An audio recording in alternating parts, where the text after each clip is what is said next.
On this live stream, I'm gonna practice 3-finger scales using tone-corrected fingerings.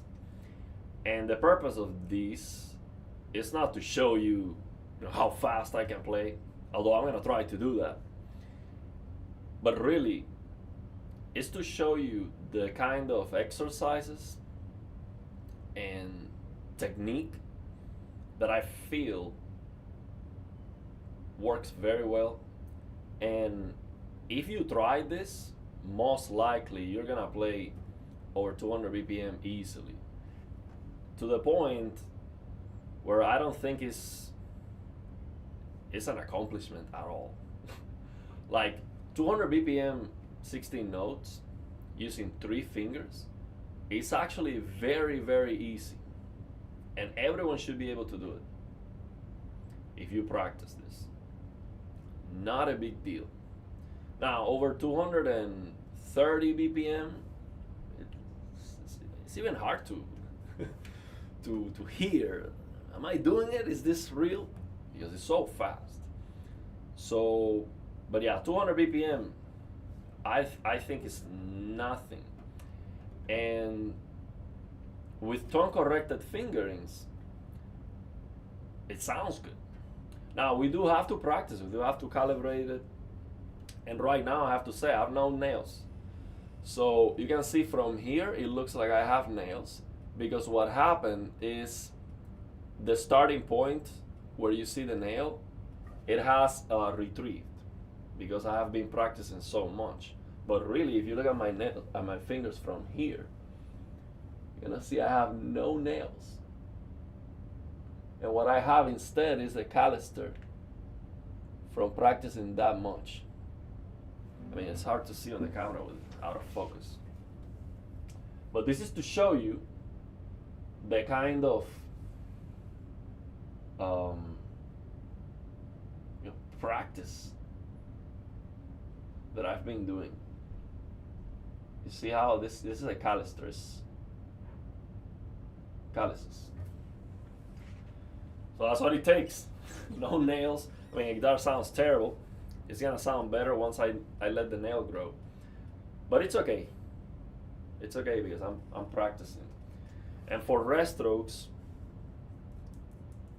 it's better to have very short nails than to have very long nails. So it's not gonna sound great. The strings are old, but it's gonna work. So I don't care that much about the quality of the sound right now because I have no nails. Once I have nails, then I will polish it and it's gonna sound good. So let's get into it. If you are here on the live chat, let me know if you have any questions, any comments.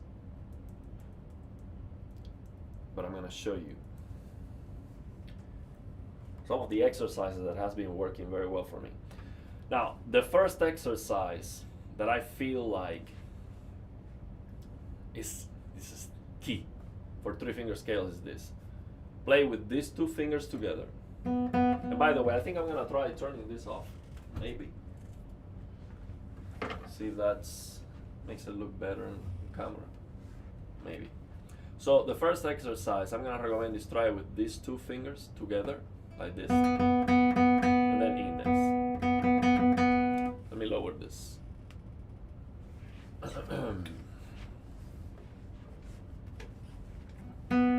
Start like this.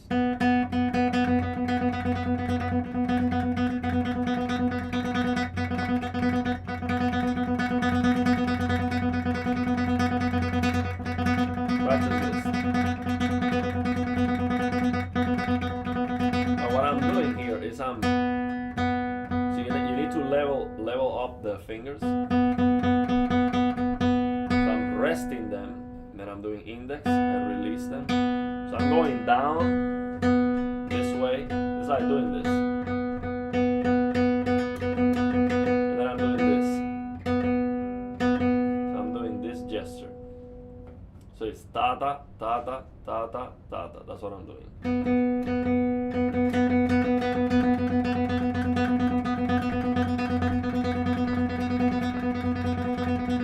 So try to make it feel good. Feel like this rest relaxes your fingers, and you can keep going forever. That's the idea. The idea is you do this at a speed you can keep going forever. Now, this is not very fast for 2 fingers, but for 3 fingers, it goes up to over 200 BPM very easily. So all you have to do now is to separate these two, then that's it. So practice this.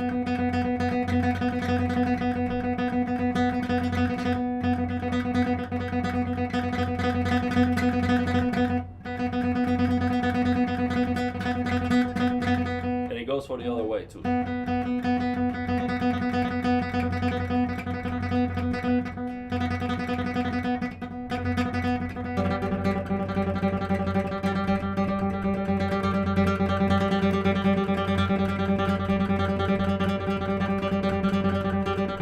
Feels so good to rest like this with these 2 fingers. Feels so good, and it's actually not hard to then not play with a ring finger.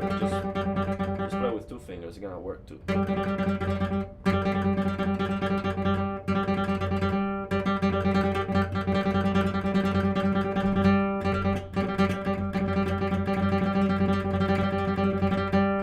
So now I'm gonna practice the string changes like this.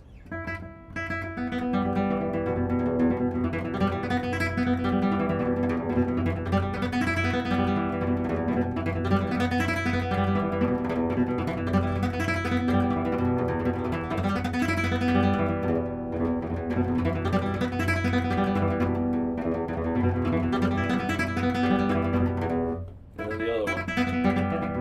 This one I have to practice more.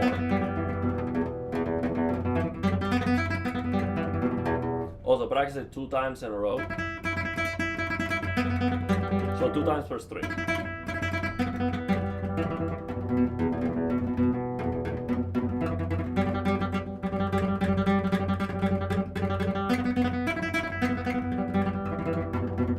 And by the way, we're gonna play with the metronome. I have the metronome ready here. And you're gonna see 200 BPM is a piece of cake with 3 fingers. That's nothing.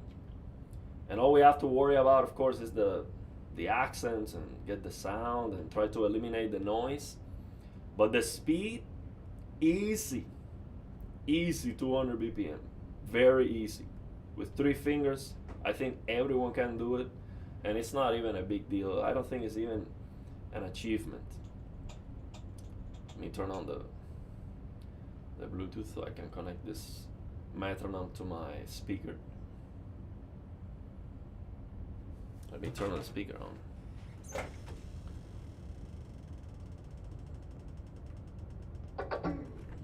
And I was on already.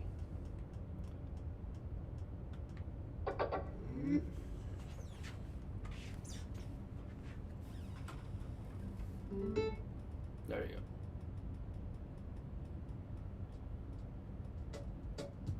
There you go, that's the metronome I like. Okay, so I'll keep practicing a little bit more the string changes and then we're gonna get into it.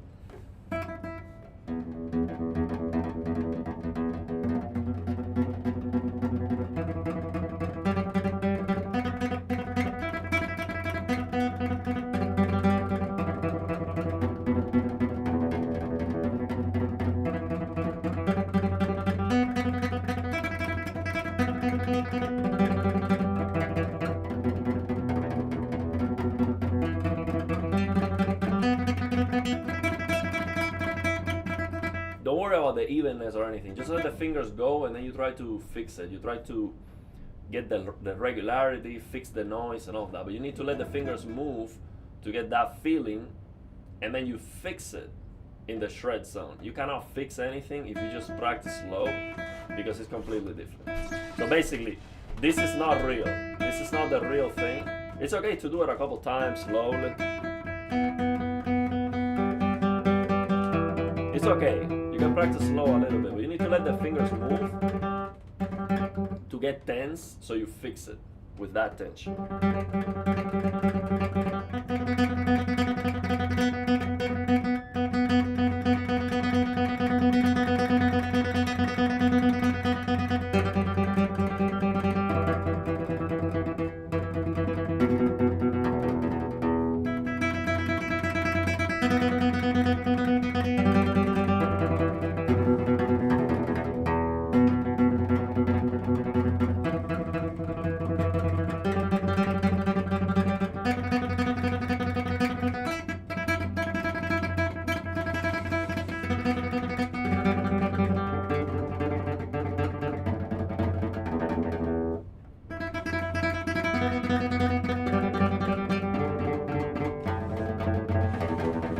Okay, so now I'm gonna start practicing the scales we're gonna play.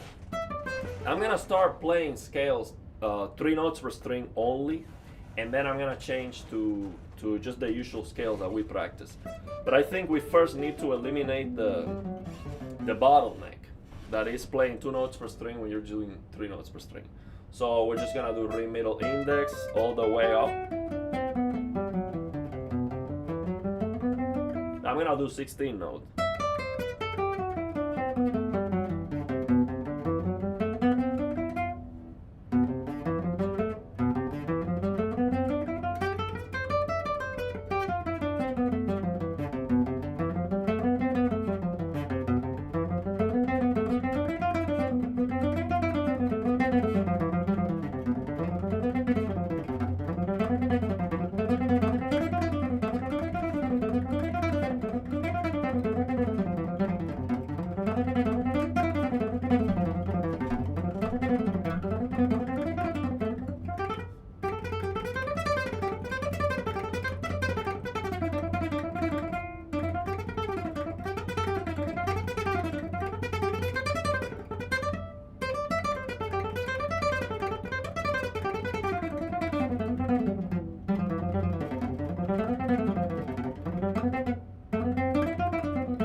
Okay, let's see how we're doing.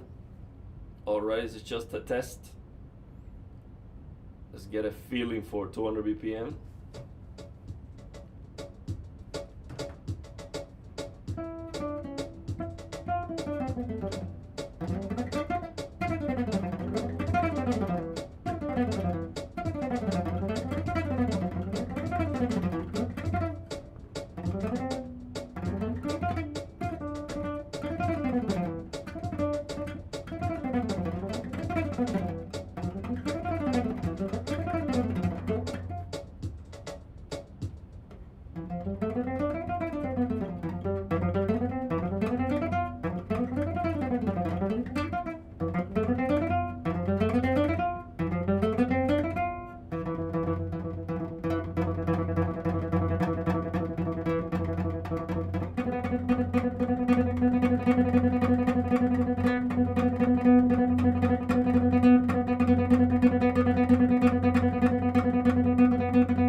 Let's try.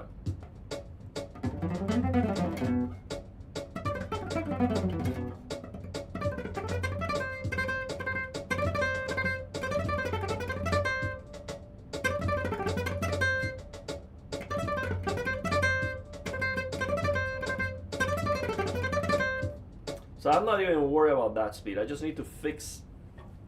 I need to fix the issues that I see. I'm not concerned about my fingers being able to move that fast. What I have to do is fix the ascending part, this part, improve it, and it's gonna work. It's not fast yet. I'm not even straining the fingers yet. It works. How's it going? One flow. Let me know if you're watching live. If you have any questions, if you've been practicing these, you know, we're gonna interact. Okay, that's the purpose of that's why we do this live.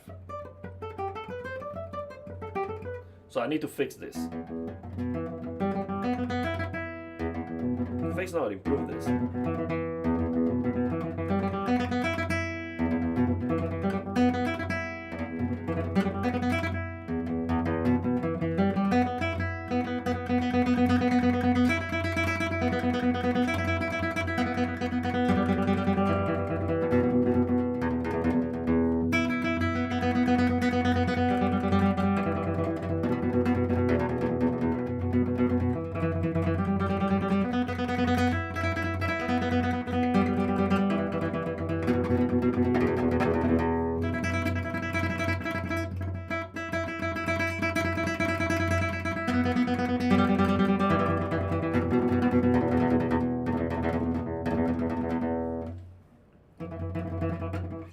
Yeah, the what I mean by fix is that this ascending, let's see if I can.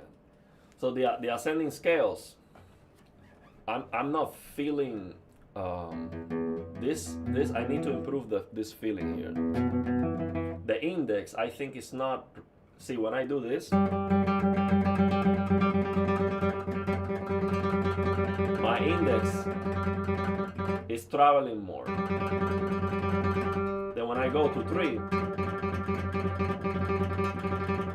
it's staying too short. I need to get that motion same.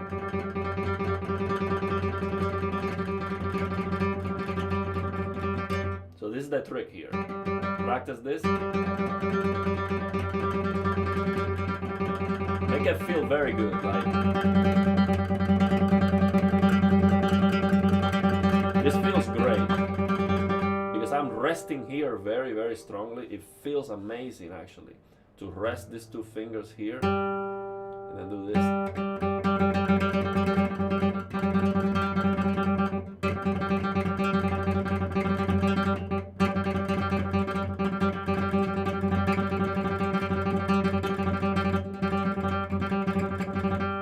And then also the string change, I'm gonna do a little bit of this wrist motion.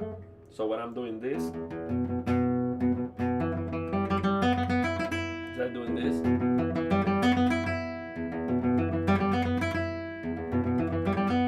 yeah, see, I'm trying. See, the purpose of these exercises and doing it again and again is that for speed, you want to improve the regularity, the accent, regularity, and the relaxation. And you want to push the hands, but you want to also, find that sweet spot where you can keep going forever as fast as possible, and then work on that zone. Yeah, when I am ascending, I'm doing it different. So when descending, I'm doing this ring, middle, index. Because I'm doing this, usually when descending, you don't do this. You do this. So I'm doing this. And then when ascending, I'm doing. So I'm doing ring, middle, index for descending. And when ascending, I'm doing index, middle, ring. So I'm following this principle.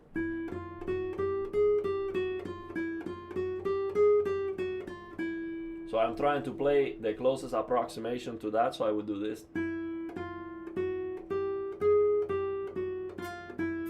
So when playing 2 notes per string, I would do this, index, middle, or index, ring.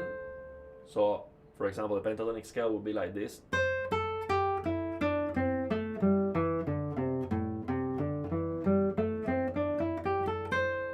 Or with a ring finger.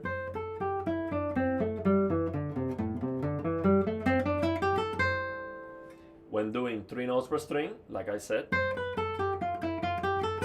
when doing 4 notes per string, I would do this, middle, index, middle, index, index, middle, index, middle. So it'll be like.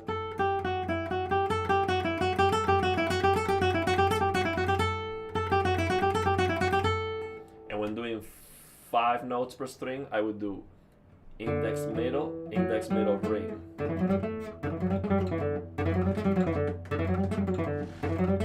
Or that's the tone corrected fingerings. How's it going or not? Doing 3-finger tone corrected scales with AMI and IMA has been a challenge, especially when ascending part. Yeah, that's what I'm working right now.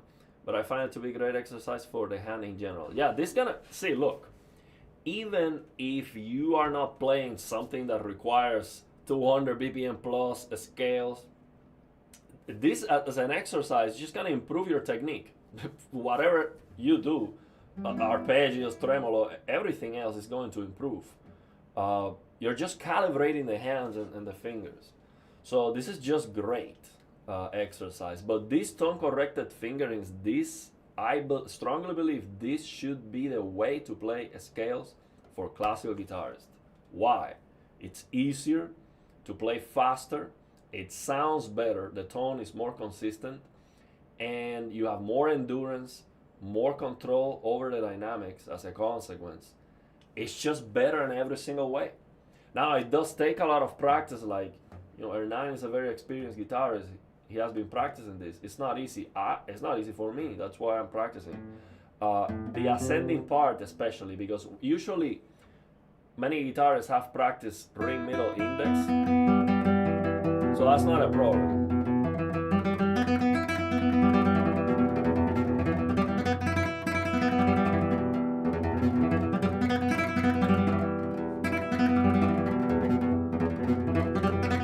But the opposite is not, it hasn't been practiced. So the key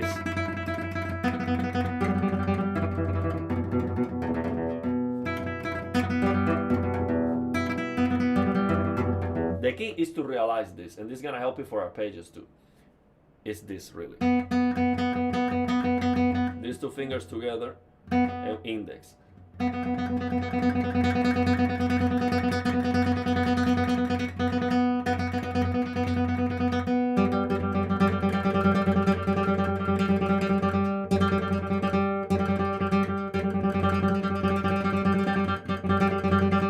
But now, do this.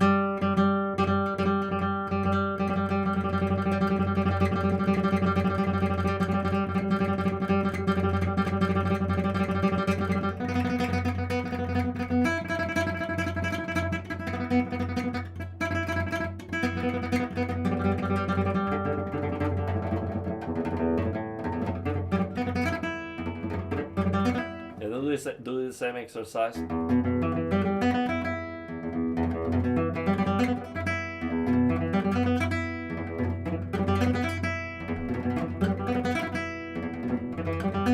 I started practicing this one today. Like, I'm doing it one of the first times right now with 3 fingers. I have practiced this with 2 fingers, but with 3 fingers I haven't practiced this before, but it works. So I have to calibrate it.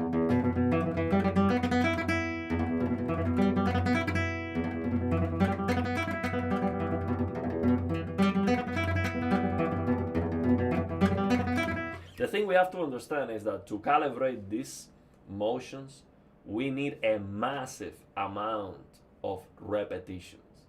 Massive. A lot of people don't know, don't understand that. You need to repeat this millions of times. And not repeat it like mindlessly. You have to listen and try to tweak it, try to calibrate it basically. And it's gonna work at the end. And after practicing for a while, I find 2 finger picada faster and better. Well, go for it. But 3 fingers gotta be faster. It's impossible to play faster with 2 fingers than with 3 fingers. It's just not. I mean, this is the example. As fast as you can do this, this could be, let's say, your 16 notes. You instead of playing this, you can play 2 notes. So it's like going from this.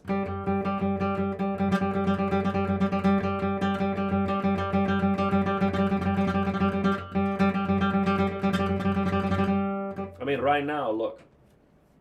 Try to alternate your fingers over 200 BPM. It's extremely hard with 2 fingers. Look, let's try 220 BPM, for example. This is 220 BPM. Try to do that with 2 fingers. Now with 3 fingers,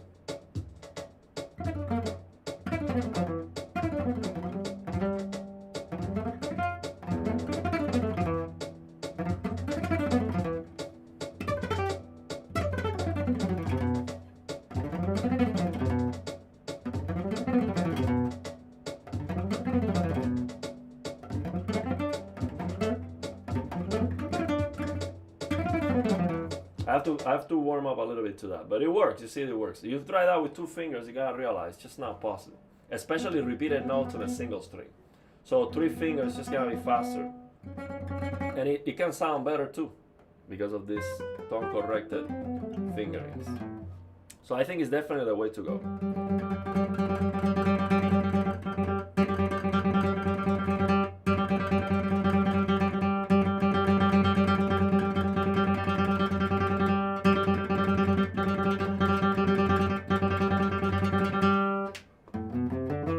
I remember even on your video you play faster with 3 fingers too. You just need a little bit more practice with 3 fingers.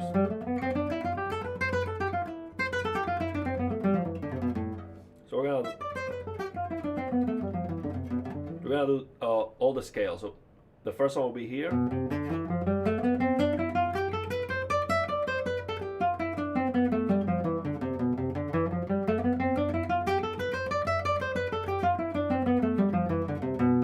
Then we have this one.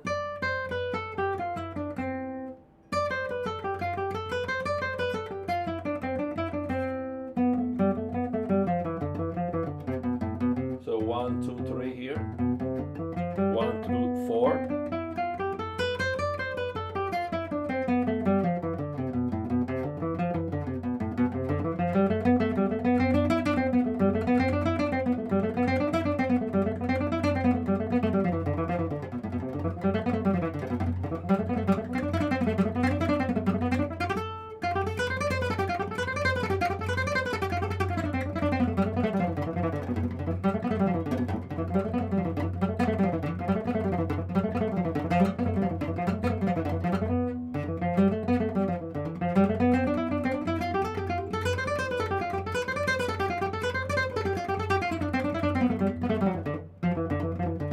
I'm doing this Pago exercise. Pago loves to do this.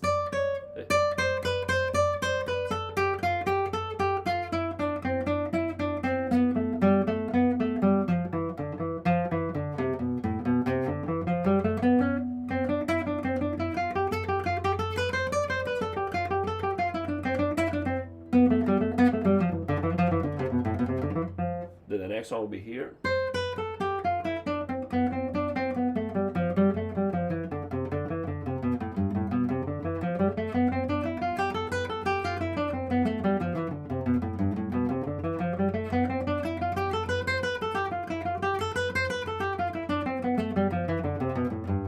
So you like thumb, middle, index? That works. If I was gonna use the thumb, I would also do tone corrected fingerings. You can do ring, index, thumb. So it'll be thumb, index, ring. So basically the same formula, but it will be thumb, index, ring. I have no nails. It's very hard to do free strokes with no nails. I will do this. And I will move the wrist. I will do this.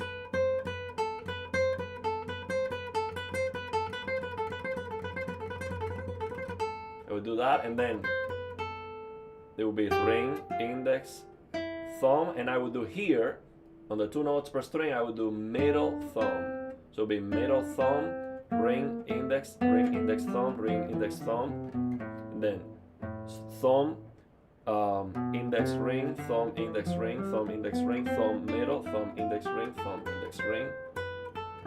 So this would be the tone corrected fingerings for free strokes using the thumb. For fast free strokes, I do recommend to use the thumb because the thumb will balance the hand. Without thumb, long scales using free strokes, they don't make any sense. It's an unbalanced movement. You can do it, but this just doesn't, from a technical point, it doesn't make any sense. But this does, this will work. Now, if you're gonna do more notes per string, actually, you can do this. For example, let's say you're gonna jump from this scale. See, you can do thumb, index, middle, ring, and then you go to the next one, see? Thumb, middle, thumb, index, ring, or thumb, index, middle, ring, see? You have all the fingers, so it's a very, very good combination. The thing is, this is not gonna sound as loud and as clear and as powerful as rest strokes. It can be as fast, yes, it could be even faster, You can do a scales thumb, ring, middle, index and play super fast. Grisha has a video where he plays Flight of the Bumblebee with someone else who also plays at the same speed. And they play extremely fast, extremely long. I mean, they play Flight of the Bumblebee, which is like non-stop, like, and they're doing thumb, ring, middle, index, and it sounds incredible. So it definitely works, but I prefer rest strokes for the majority of things. It's gonna sound more powerful. The guitar doesn't sound very loud, so if you're on top of that using free stroke, it's like you're not getting the full sound of the guitar. But it does work, and it can work very, very fast. So we're gonna do all the scale shapes. We're here.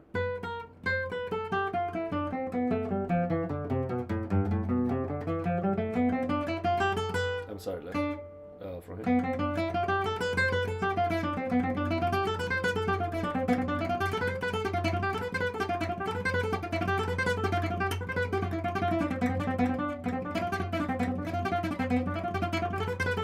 I think it's very important to do this shredding from two or three strings only, because when you're learning a new scale, shape, or new combination, mentally it's hard to do the full scale as fast as possible. But you can just do two strings very fast, and that's the important part. So you go from two strings to three strings. You add another one.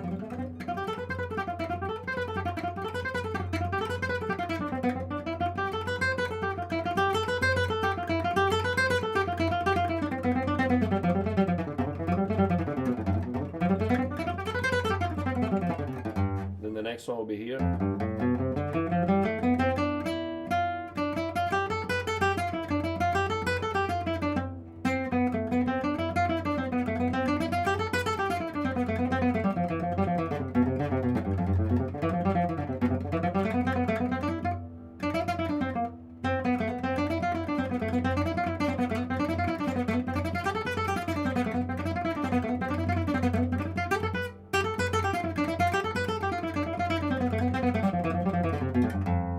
Last one.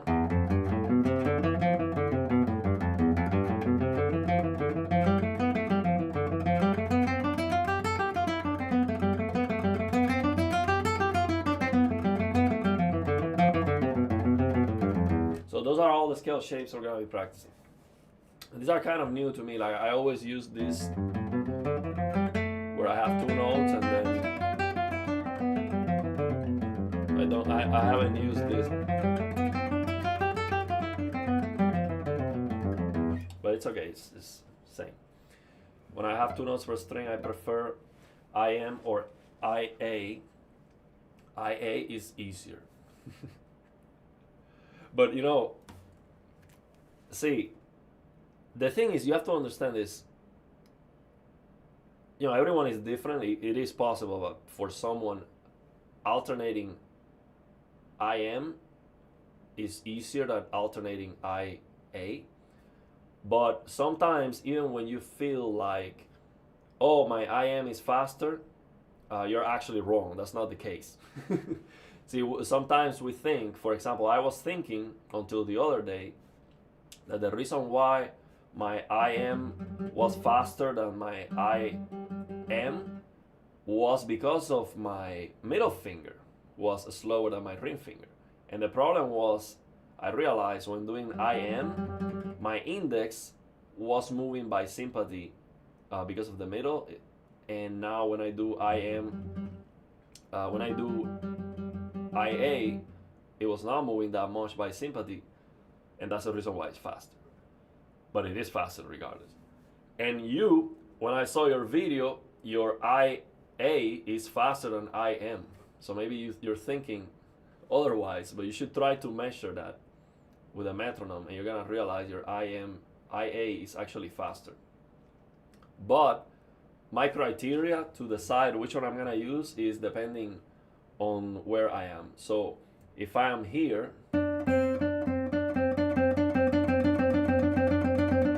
here I can use IA. But if I go down, I'm gonna use this too, because the distance between the frets they get shorter here. So when I do these tone corrected pentatonic scales, here metallic, I'm gonna do it index middle. But when I'm here,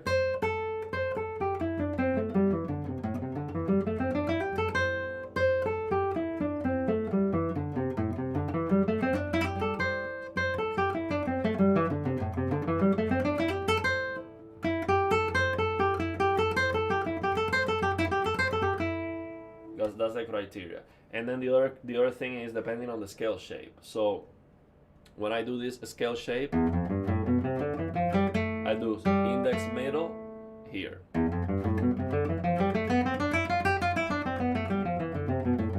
For the next one also.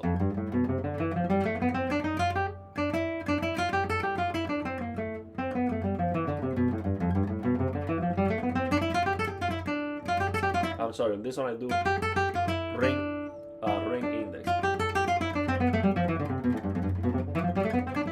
Because it's open.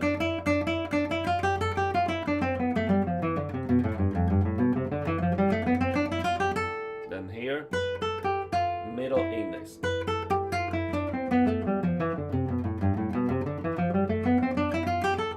Then here, middle index.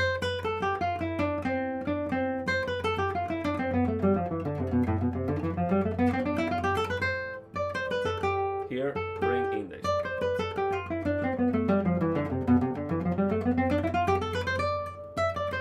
Ring index.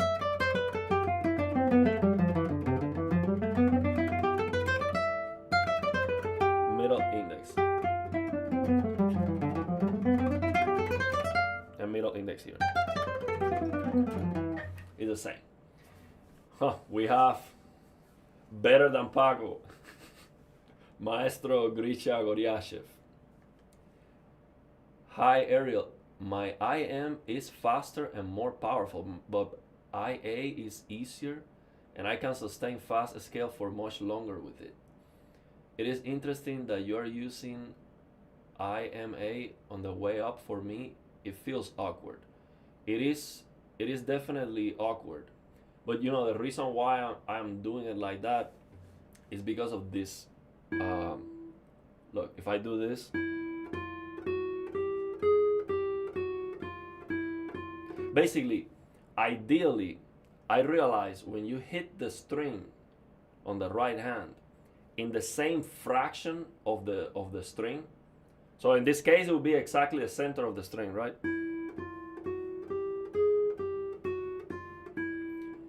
The tone sounds as close as possible.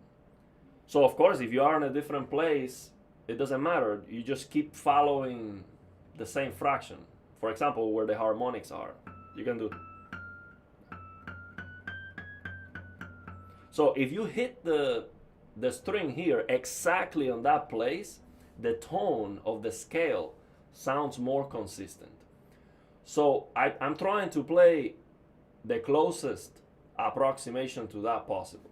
So when I'm ascending and I'm doing this in this direction, then I would do something like this. For example, let's say I'm playing here.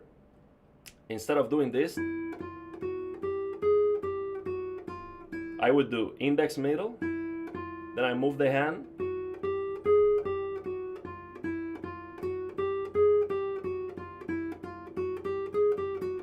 of course that's not gonna be faster than doing re middle index all the way, but I think it sounds better. So I think that's the interesting part. You understand that? I'm sure you do. But at faster speed, you will perceive the attack very briefly. Yeah, I feel like over 200 BPM, it doesn't matter. It's so hard to hear. You perceive the attack very briefly, and the brighter it is better. Yeah, and you're gonna play faster with ring middle index all the way. I saw your video. You did 190 BPM 6 tuplets. That's like 275 BPM. That is madness. How fast you can do this. And see, Grisha, one of the things I wanted to ask you is, I see your IM scales, and actually, let me tell you, this is inspired on your technique. I look at your technique as the reference. The reference. Every time I think I am understanding something about the technique, I look at your hands and you're doing that. It's like, it's so hard to watch a video and understand what someone is doing. So really, the majority of the things that I learn, I figured it out by personal experience, by feeling it, right? But then I seek for validation. I look, Paco videos, I watch your videos, and every time I think, oh, I believe this exercise is gonna help me. I think that's how the hand moves better. I watch your video, and that's exactly what you're doing. And it doesn't matter if I watch a video when you're a kid, you're still doing it. So it's like the way your hands move because of your practice and your talent and your dedication and the technique and all of that. What you're doing is just so correct. It's reference every single time. So I wanted to ask you, I see when you alternate index middle finger, your ring finger is helping the middle finger. Like this exercise that I'm sharing here is inspired by you, because when I see you doing this, your ring finger is clearly moving together. So I wonder if you practice this with these two fingers. Did you practice this? Because this feels great as a feeling for my hand. This feels great to do this. When I get to rest,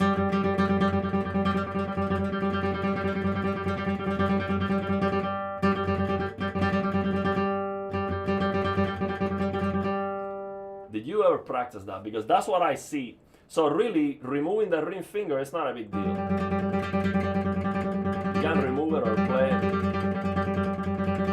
But the thing is, after practicing this, I feel like that ring finger movement along with the middle finger is helping me.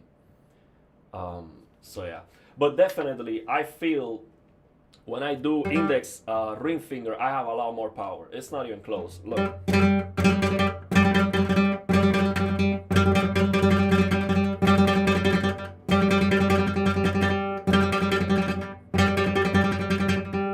I feel like I can smash the strings more, and the finger moves faster. I came from an old guitar injury between my M and I fingers. I overcame it by practicing exactly how you described. That's it. I knew it. I knew it. Isn't that incredible? I knew that's what you were doing, man. But I think, Grisha, I think it is so important for you to share that with people. That is, see, if I practiced this 10 years ago, if I practiced this, I would have improved a lot.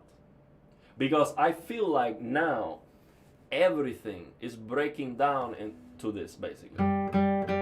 Arpeggios, tremolo, everything. And I clearly see when you do the tremolo, that's a very clear example. You play these two fingers together, and then when you do the index, these two fingers go out. So really, the tremolo feels like doing this. But when you do your middle finger, you're doing this. So when you're doing ring middle, it's like this. It's like this. Rather than this. And then again. Because here it's like the ring finger is late already. So I clearly see when you do the tremolo, you do this, you do this. So when I realized that, I improved my tremolo immediately, overnight. So those details That is so important. I don't think, I wish you share more of that. See, you should make more videos. I know YouTube is very very hard. I mean, it's not rewarding at all, um, but you should make more videos. I also watch Paco doing exercises rapidly, alternating pinky and index with middle ring to heal his cut tendon. Wait a minute. So Paco had an injury. He had to cut one tendon of his hand. First time I hear that. So he was doing pinky, index, and pinky middle ring together. That's another thing I've been practicing too. So I realized that these two fingers go together and then in pinky.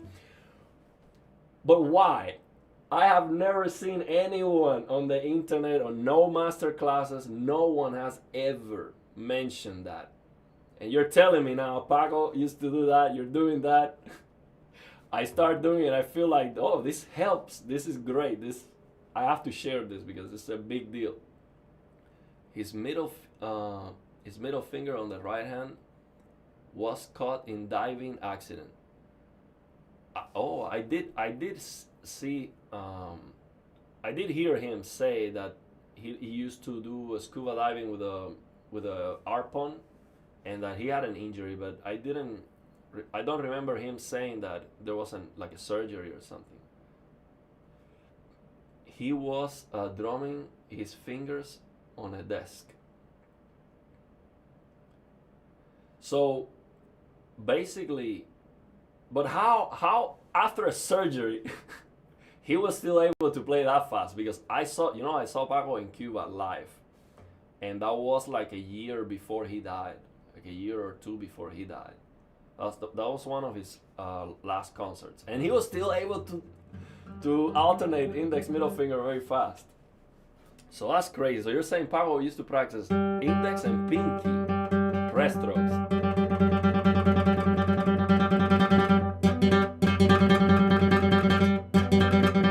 And then pinky and this too.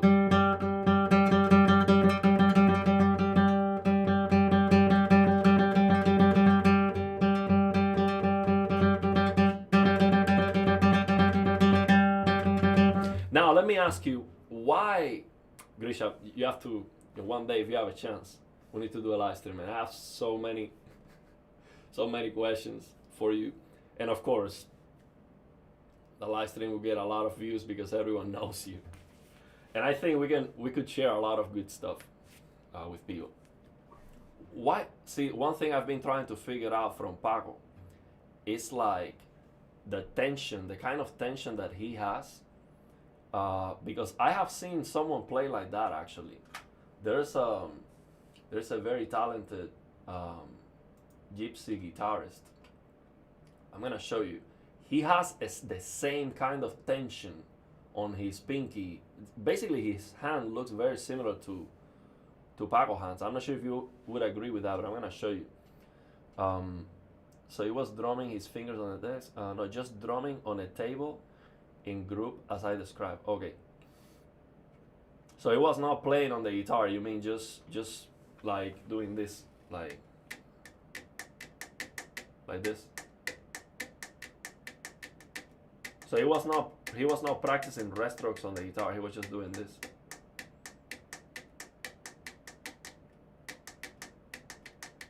Very hard to do that fast. I have to synchronize that.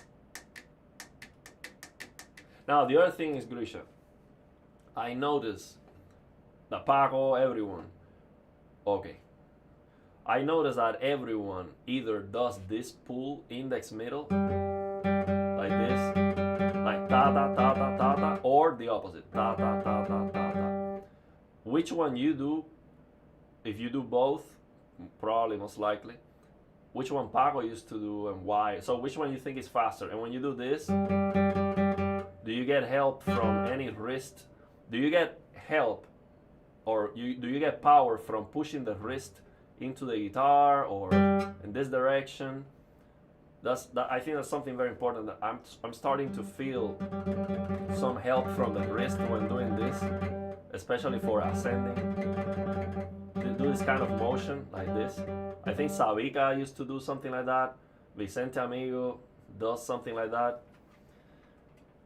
So you like ending on M, Paco like ending on I. So you think that's probably because Paco used to do this. So this kind of pull, middle index pull, and you like to do this pull. Is that why? So you like to do this, and Paco like to do this. Let me show you this guitarist, because I was very impressed that his hands look like very similar to Paco in the tension that he has. So I realized that the thumb, between the thumb and the index, they move together by sympathy. So I've been trying to think about that. Even when the thumb, I don't see that it's moving because it's tense or something, but it's definitely helping the index to get more power. So all those details, I think that is so important, because ultimately I think we have to find a way to we need to find that turbo basically, and it's an experimentation thing. It's not a matter of repeating the same technique. It's a matter of trying to find that turbo, and that's why you and many other legendary guitarists, you see them like they're kids and they're already playing fast. So you're like, man, like when did you learn?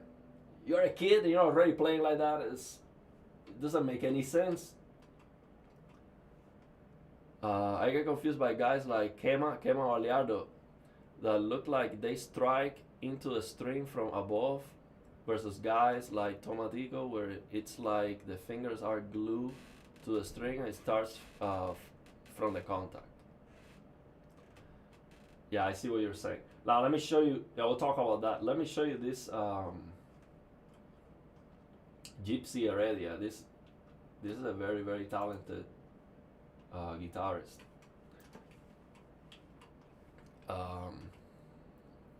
Let me see if I can find the video where he shows the right hand tension that I was talking about.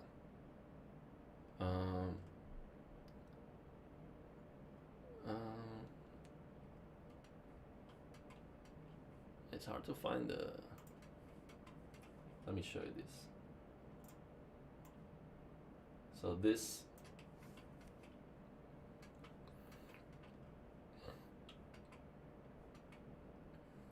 Okay, picado. Let's see this. So from here, we cannot see that pinky tension from here because it's sideways. Let's see if we can see it here. No, cannot even see the right hand. No, here it doesn't play scales. Maybe here. Oh, yeah. No, here it doesn't show the right hand. What was the video? If we can see it here. No, here we cannot see it either because, well, basically, there are some videos that I watched from him that the tension looks exactly the same, very, very similar to Paco. This kind of tension. See, this kind of tension. You see? See, it's tensing the thumb, the ring finger. I think this should be studied, this kind of tensions. This is not a bad thing. It's actually the reason why Paco can play fast. See, the thing is with your hands, your hands look very, technically very, very orthodox. So you're not gonna see this with Grisha, but he's getting the strength from other places. But this is interesting, basically, is my point. Maybe very risky to practice like that, but it definitely works. But yeah, Kema Baliardo is another one that's definitely worth studying. Kema, he moves the wrist. I see that he's moving the wrist a little bit in a way. You can definitely see when he keeps going for it continuously, he's moving the wrist a little bit. But it's very hard to see that. See, it's very hard to see those things from a video. That's why, I mean, if we had the chance to speak with all these great guitarists, we could learn a lot. We definitely learn a lot from Grisha. Grisha is the GOAT. Grisha can play Paco better than Paco. Sometimes, not always, okay? I recognize sometimes Paco, when he's in God speed, no one can touch that. I understand that part. But I've seen Grisha play Paco better than Paco, more like clean, more technically sound, more faster too. So yeah, I think it's unbelievable. So thank you very much, Maestro. Thank you very much for stopping by.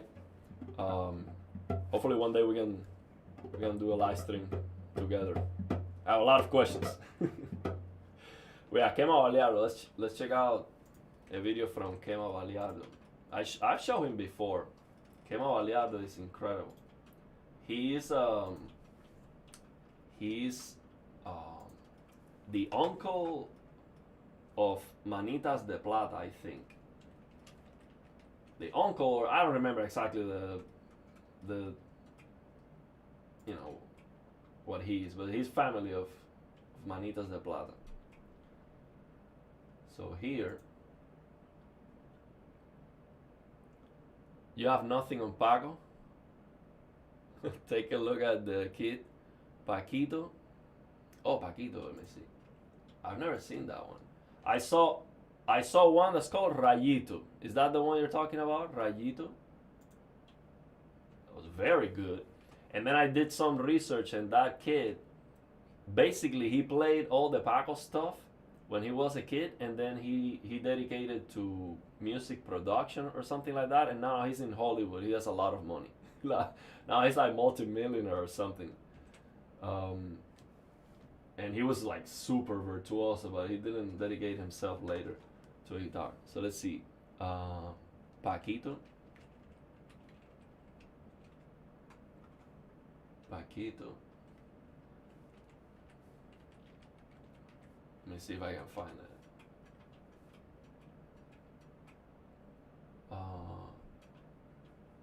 Paquito, el Aspirina, y Miguel de Fuente.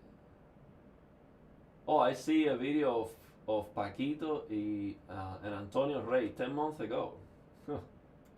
It's already playing with Antonio Rey. So Paquito is even faster. Okay, let's check him out because. See if this video has sound. Oh yeah, it does have sound. Let me get my headphones on. Let's check out Paquito. Okay, so Grisha recommendation. So this kid is gonna be next level. Get ready for face melting IM restrokes. Let's check this out. 9 years old. No. Take it over. Take it over. I don't care. That's the best thing that could happen.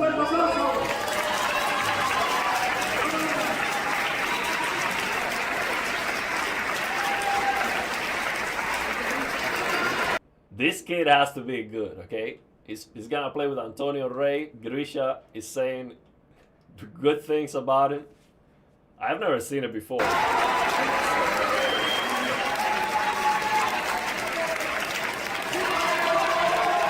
Now, let me tell you one thing. I've never seen a kid that young that can play as fast as Paco, okay? So I will be very impressed. That's a kid, I mean, 9 years old. That'll be unbelievable. Like, the thing is, right now at this point, I have more practice than that kid. So. That's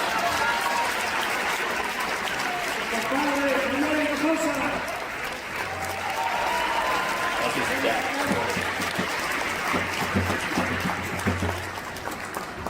Let's play together.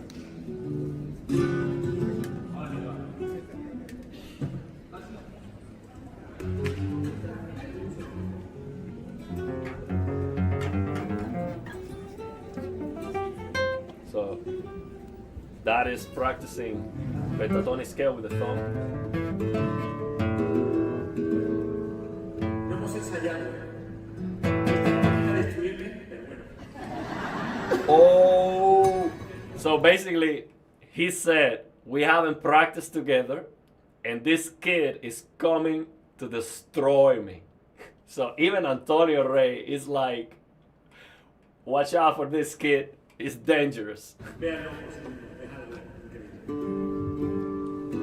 He said this is gonna be something incredible.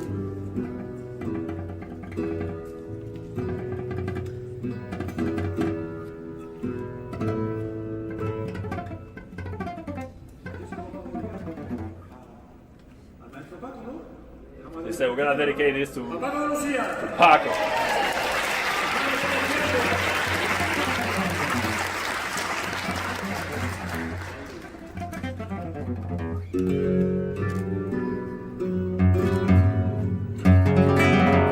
Let's go.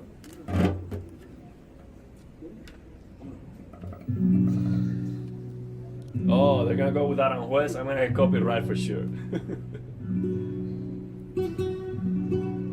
Oh, that is playing first.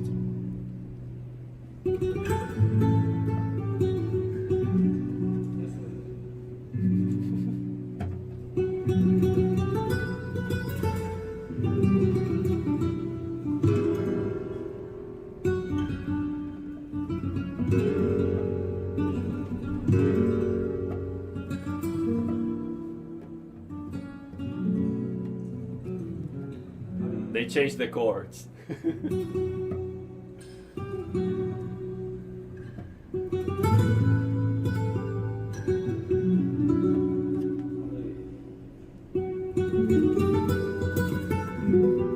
Oh.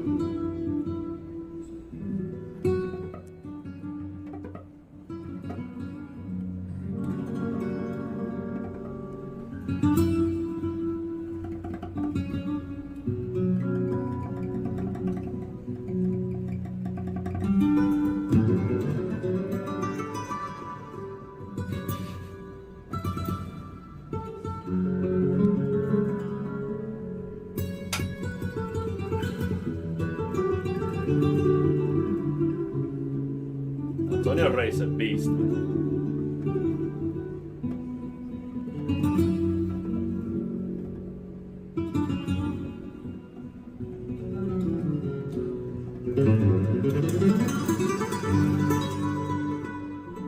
Oh, le cago a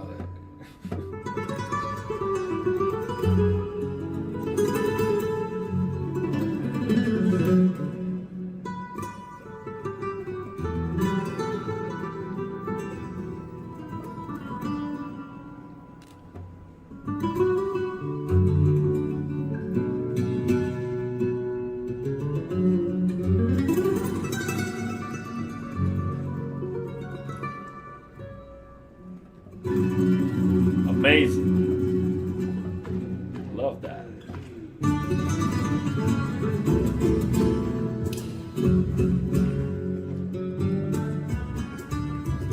That's the kid.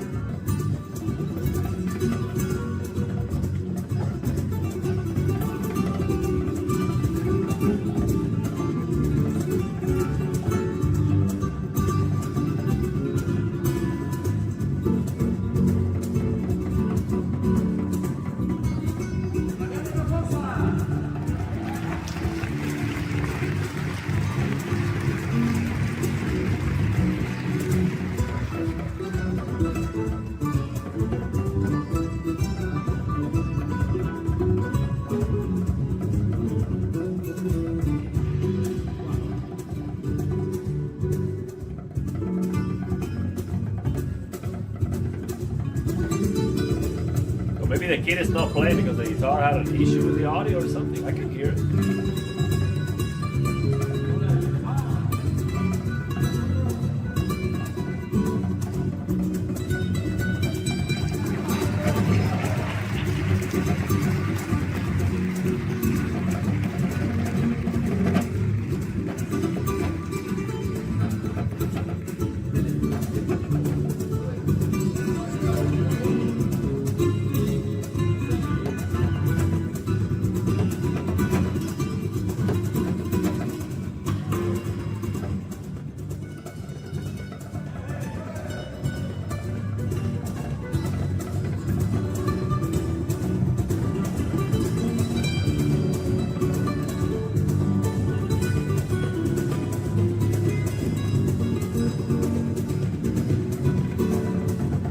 Yeah, he definitely has issues. Maybe this was not the best example.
Oh, you play with him together? The same concept?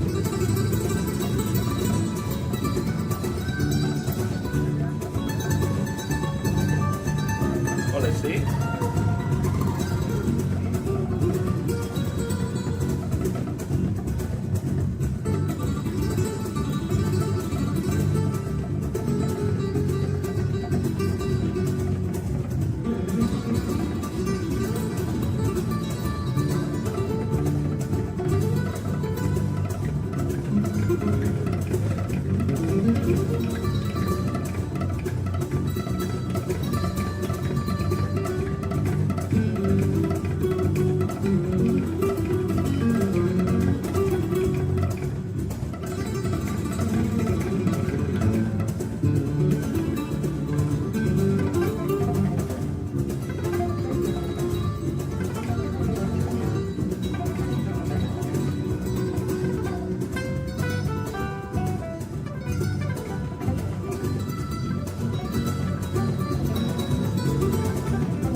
So that kid can do 16 notes at this speed.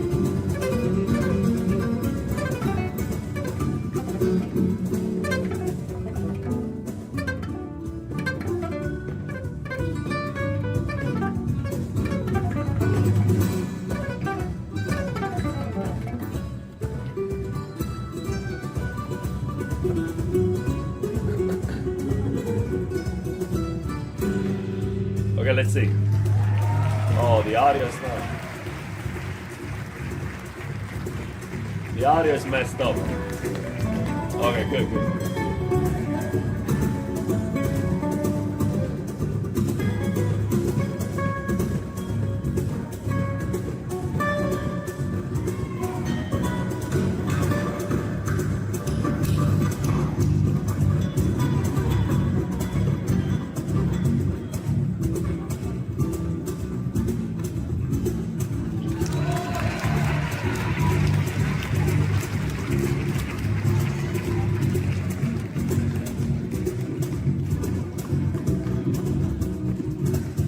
Well, it was a bad video.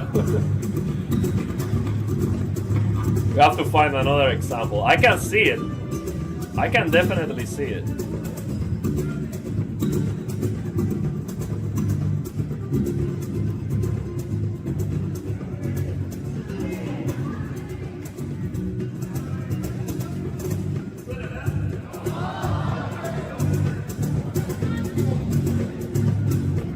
Yeah, just give him the new guitar. Let's go.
There you go. Look.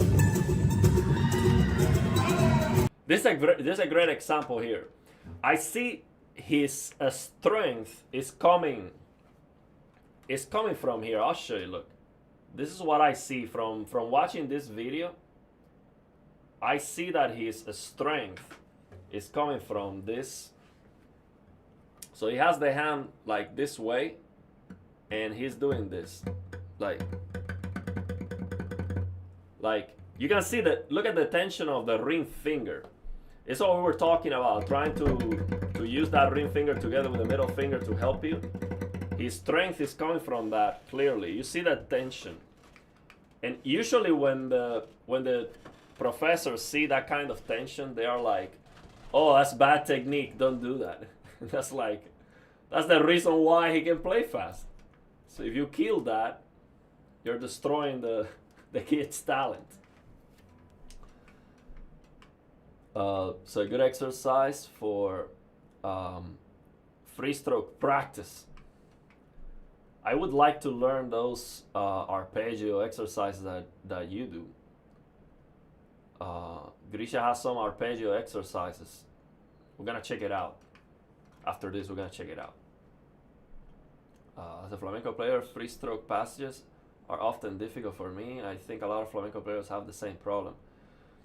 See, but free strokes, you're gonna use free strokes if you have to play a bass or multiple notes at the same time. But there's no, I don't think there's a reason to do like a full scale with free strokes only, because they are inferior in every single way. And yeah, definitely the kid doesn't have nails, very, very short nails here.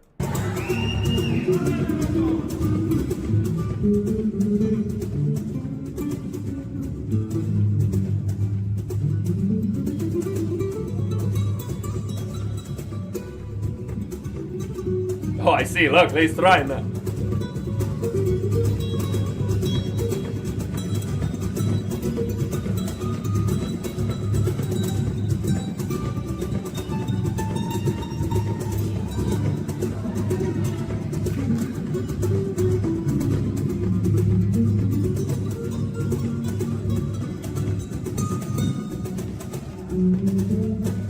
But let me tell you something. The kid has talent, but I don't see him have more talent than Grisha. I'm sorry. Grisha kid was better. Yeah, I don't know. Maybe this was not his best. Of course, the issue with the sound and all of that. But Grisha kid was more impressive.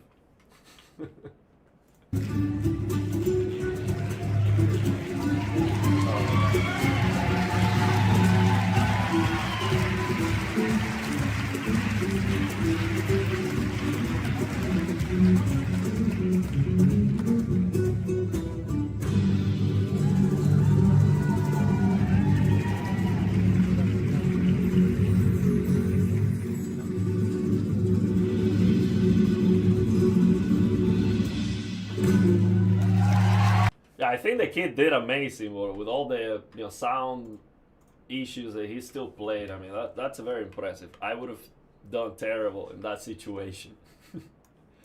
Check out this video from Grisha.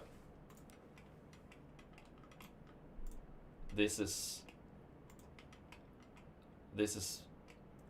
like technique reference. When I have a question about technique, I watch this video to see if I'm doing it right.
So you can clearly see there when we were talking about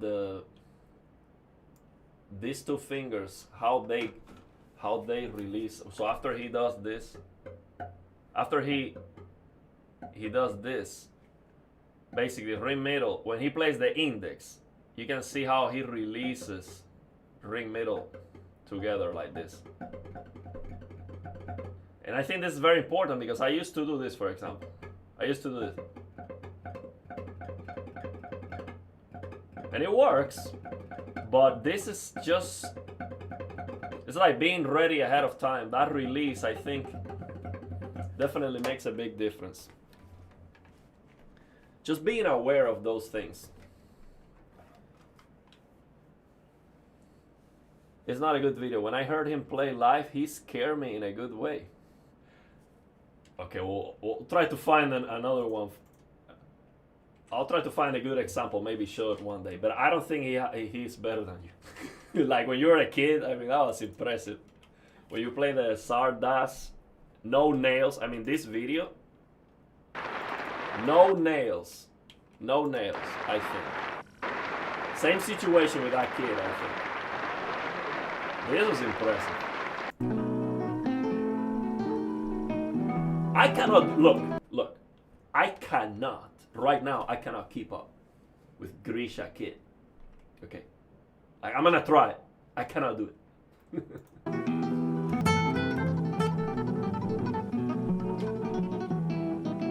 I cannot do that.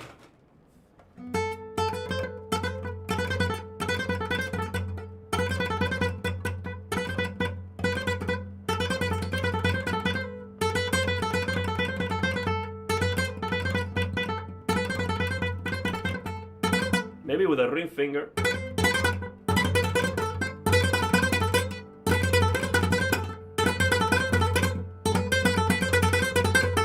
I cannot do that. I'm working on it. I cannot.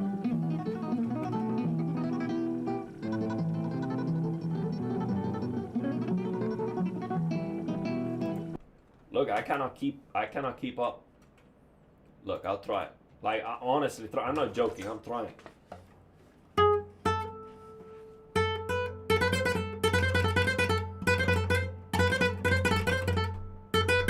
Maybe with a ring finger, I think I can.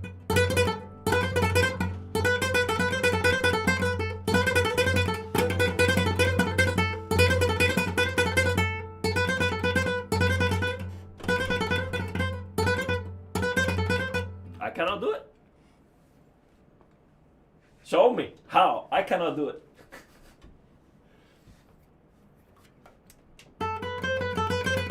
Of course, with 3 fingers I can, but with 2 fingers I cannot do it.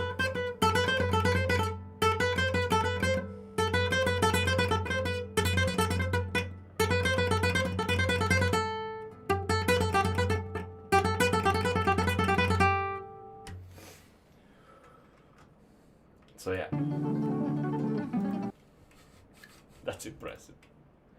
So I think definitely I should be able to get to that level. But I have to practice a lot. Your movement came primarily from the large knuckle. I see that. You have like...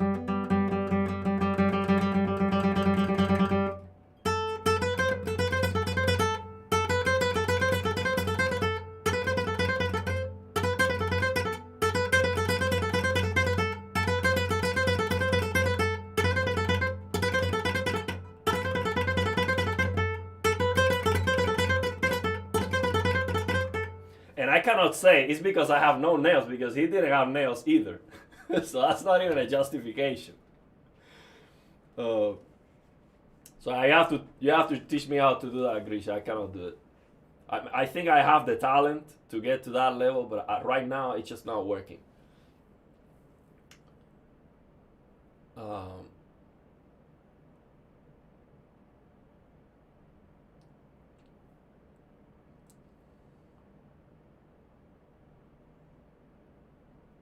So his dad taught him how to play. My moving There's a video of Paco playing Stardust and he uses free stroke AMI for fast parts, but Grisha does picado all the way. Yep. I mean, it's very hard. See, the thing is, when I play with a string changes, it's easier because the string change, I'm kind of cheating. But the thing is to repeat notes on the same string, alternating like that.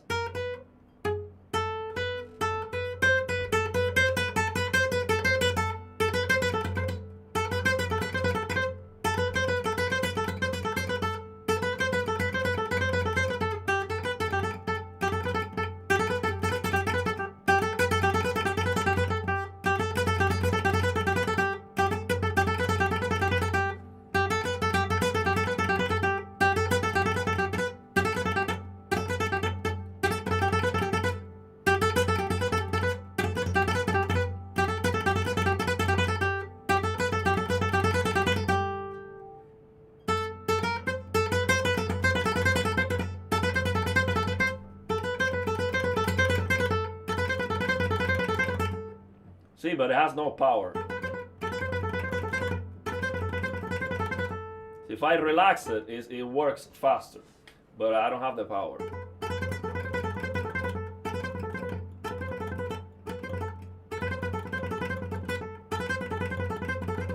Let's see if that's as fast as Grisha. So I'm gonna try to beat Grisha Kid. Or at least to match that. I don't think I can. I gotta see.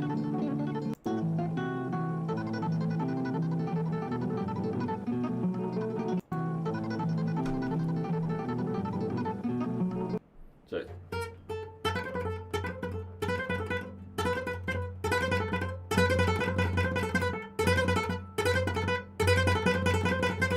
with index ring finger, I can do it.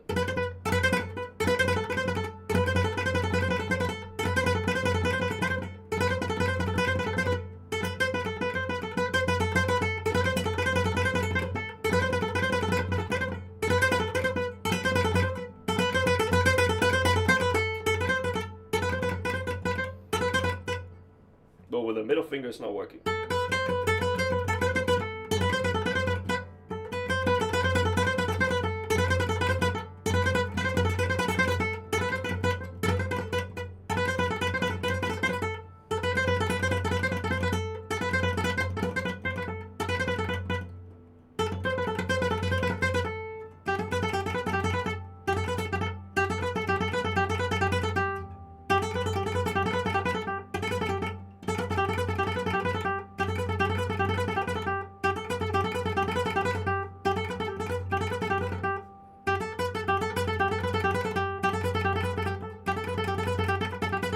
The thing is, if I keep trying, at some point I kind of can do it, but it's not solid. Like, let's just do it. Okay, let's see. A suggestion would be to concentrate on the return movement for balance. So the return, you mean the me? So you mean when I let me get this lower here. So you mean the return this like this? You mean this, or I don't understand the return.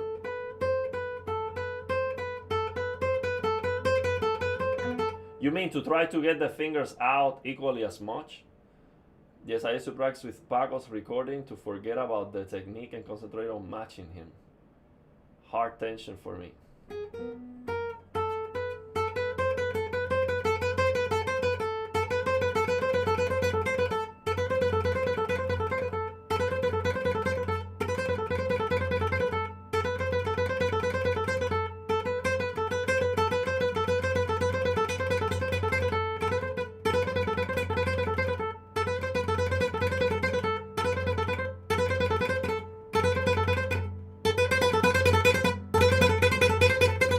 I wish I had this power with the index middle finger that I have with the index ring finger.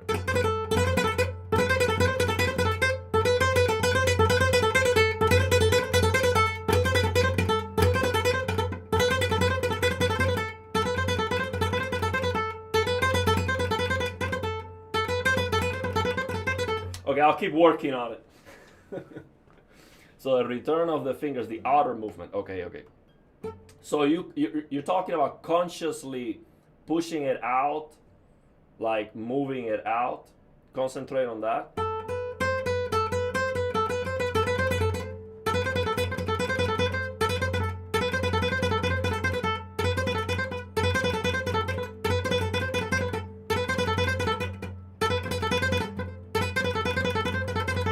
I think that's definitely helping.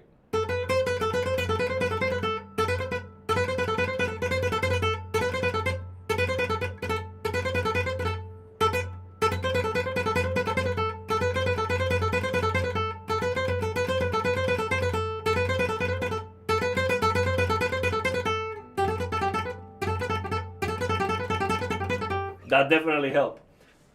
I don't know why, but that's definitely helping.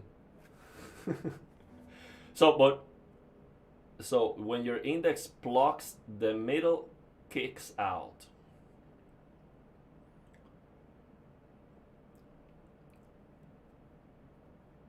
Yeah, who is not a fan of Grisha? I mean, he's the GOAT. Oh God. Okay. Okay, so you mean instead of focusing on the finger when it plays, focus on the finger that's releasing. It's like instead of thinking about this in here, think about this, or the return part.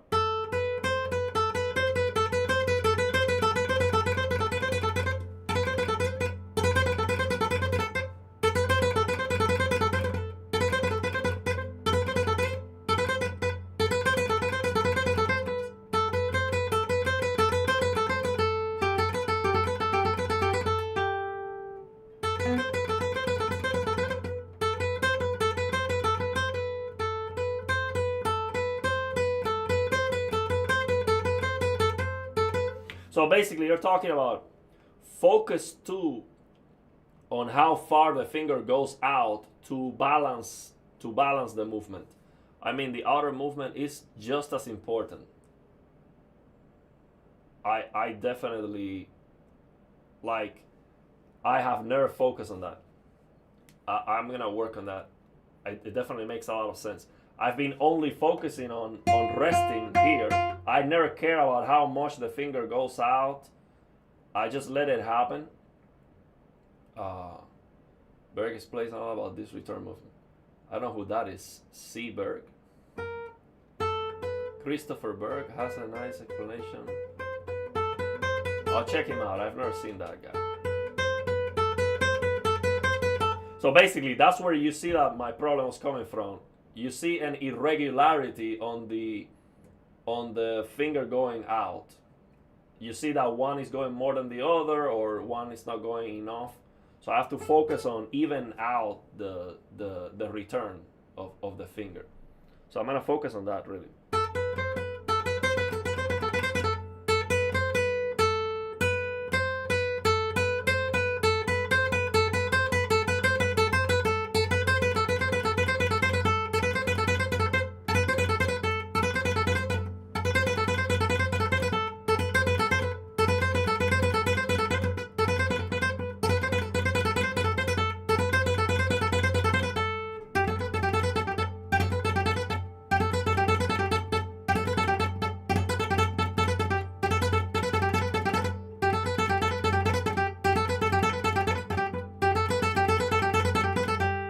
That definitely makes a lot of sense. I see it.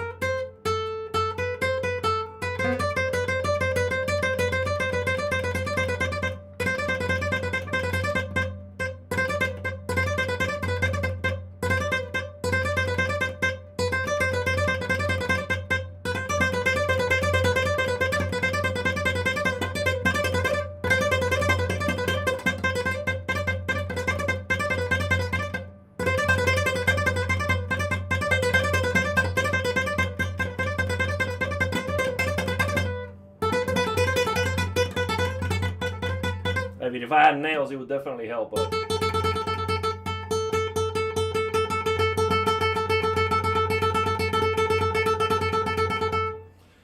I think what I see is the short amplitude is not allowing you to optimize the movement, creating tension. The short, so you want a bigger motion.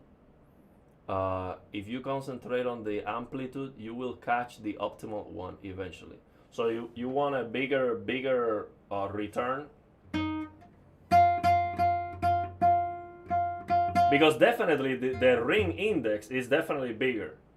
It's like, look, when I do this faster, it's definitely bigger motion. Look. Let me get rid of this thing. It's definitely a bigger motion.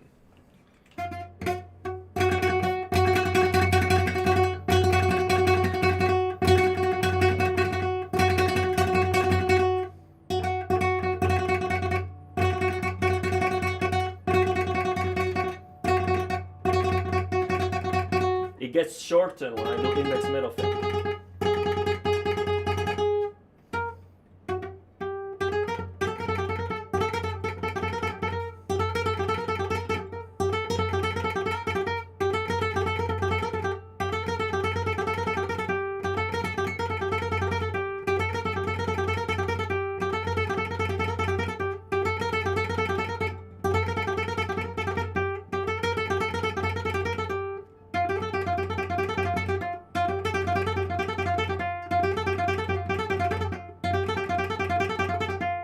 Yeah, it definitely. I see. You're 100% right. I have to focus on that. Each speed and volume has its optimal amplitude.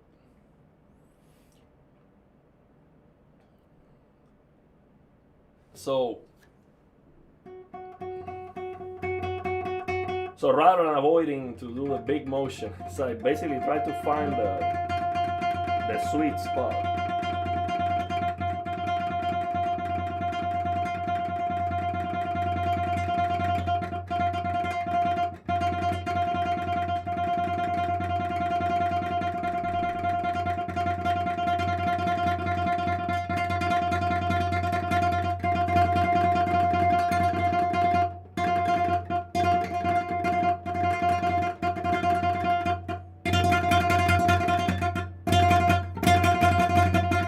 But I cannot get this power I get with index ring finger. I wish I could. If I was able to feel this power with index and middle, I would be happy. Like I cannot. Like it's something that happens with the middle finger that doesn't allow the closest I get to feeling that is when I go and switch from index ring to index middle and I do this.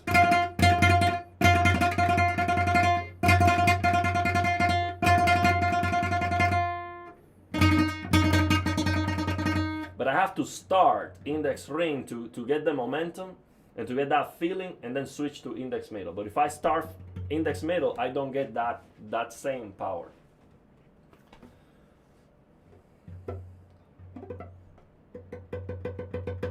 Yeah, but first time I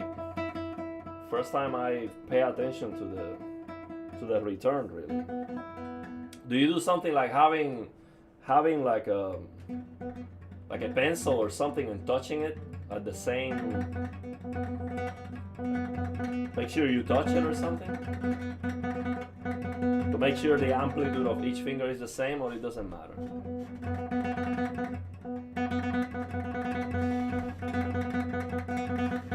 See, all I need to know, what I've been trying to figure out lately is how can I get this tension? How can I get this big motion with index middle finger? It doesn't happen. Only happens with index ring and the ring finger. I feel like I can smash the string super hard with the ring finger and index like this. See this power? And then the amplitude is huge. I try with the middle, I don't have that amplitude. I feel like I don't have the ability to move that middle finger out and smash the string down the same way.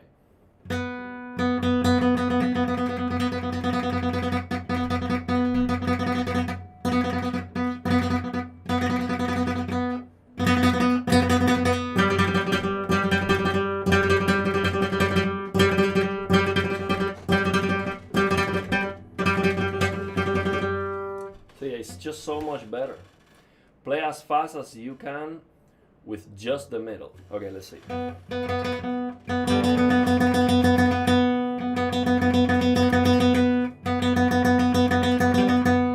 But I'm gonna try to not move the wrist because I end up doing this. I'll try to move down the.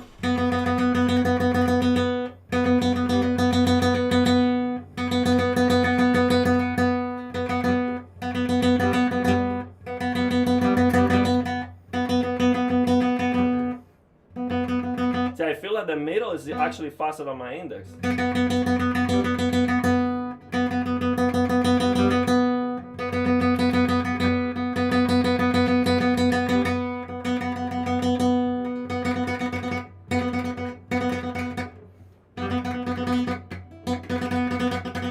Maybe the finger that's losing the strength is the index when I play the middle because it's moving by sympathy. So actually maybe the problem is not the middle finger, the problem is the index that gets affected when I play the middle. Because I don't feel more power with the index than with the middle. Pay attention to the way your middle finger extends when you move it along. It's big, it's huge, like I'm going this far. The thing is I cannot move that far when I'm alternating it with the index. See, it gets a lot shorter, that's the problem. When I alternate, it bends much more. To me, the angle of attack is more like, it's not like this anymore.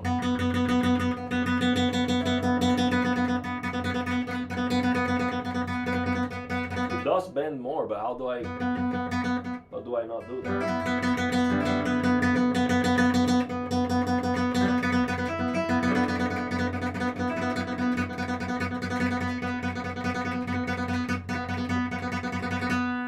I don't know. I mean, the finger looks much straighter when used by itself, definitely, yeah. It's like completely straight, I'm smashing it, and that's what I want to do.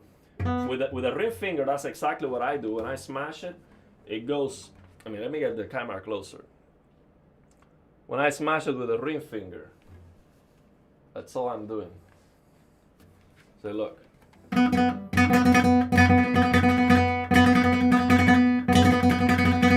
See, that ring finger is straight. There's no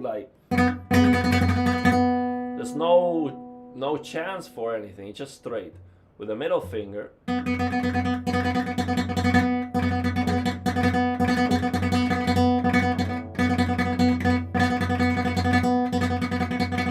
mean, that's already better than before, but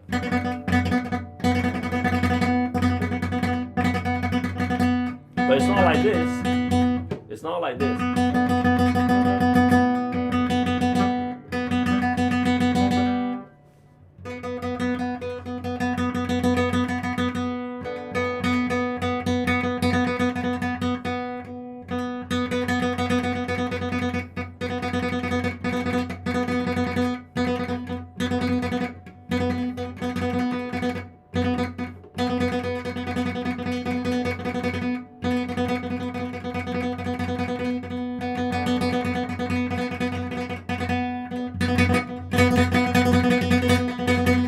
I just wish I had this power with my middle finger. I lose it completely. You can tilt your wrist to compensate. So you mean tilting it more like you, like this? So I'm too like this, you mean doing this? See if I can be comfortable like this. Let's see. I'm trying to get the camera.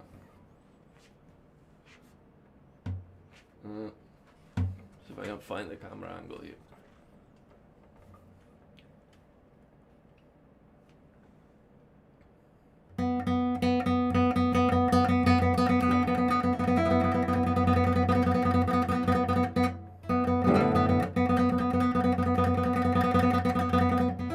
Like this.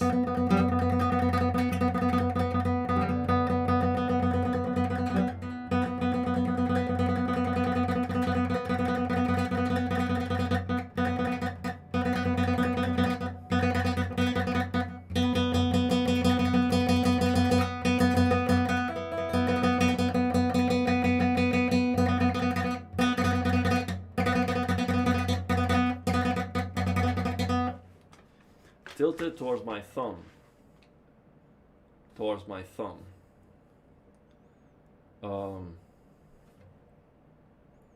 So I don't understand. Like so basically you're saying instead of this, this is what you mean? Like more like this. Put your fingers on the strings and thumb on the basses. Then slide fingers towards the bridge without moving the thumb.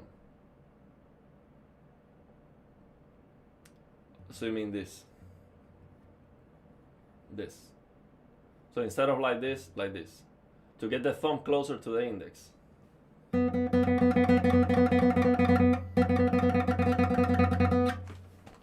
me see.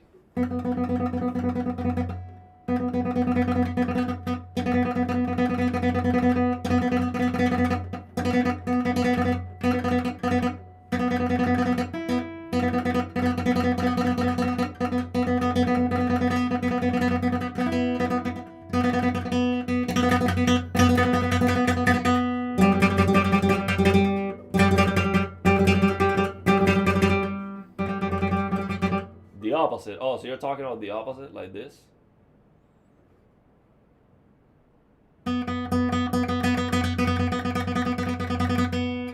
Fingers away from the thumb.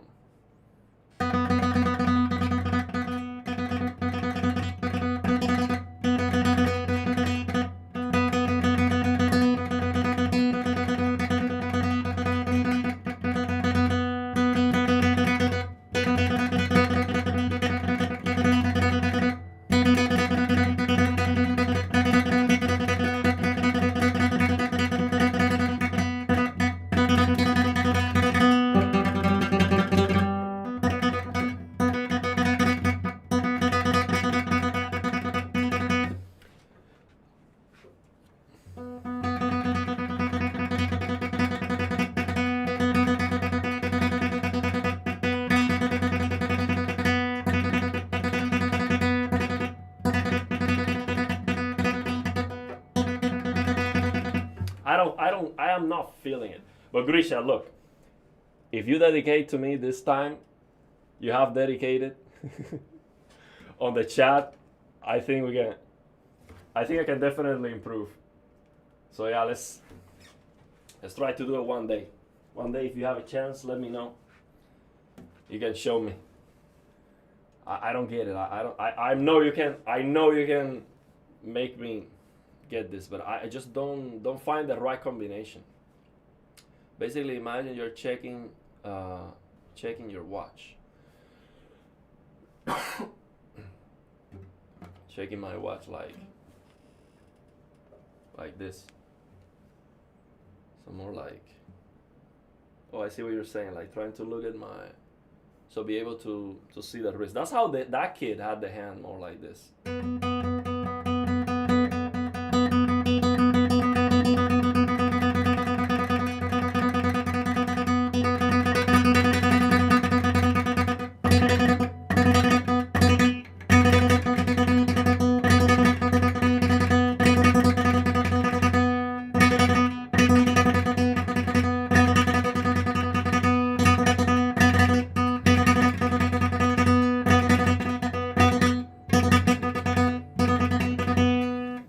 Still don't feel the power. I don't know what it is, man. This power to smash the string, like I feel like I have a lot of strength, like this, but not with the middle finger. I mean, I do have the strength, but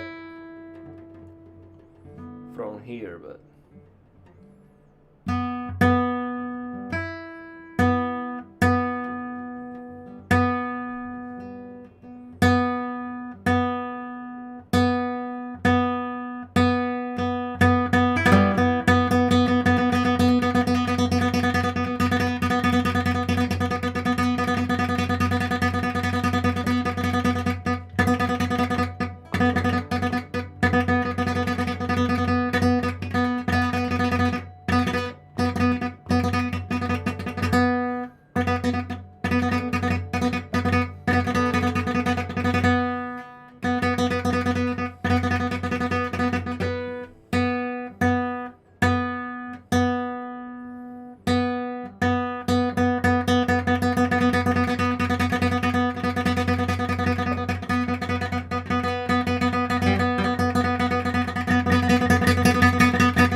Holy crap. And I'll break the finger.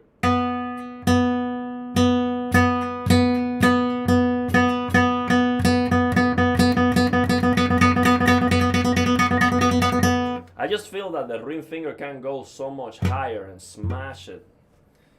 The curvature of the fingers should be as similar as possible between your fingers, so keep tilting and rotating wrist until similarly curved fingers land on the string with equal pressure.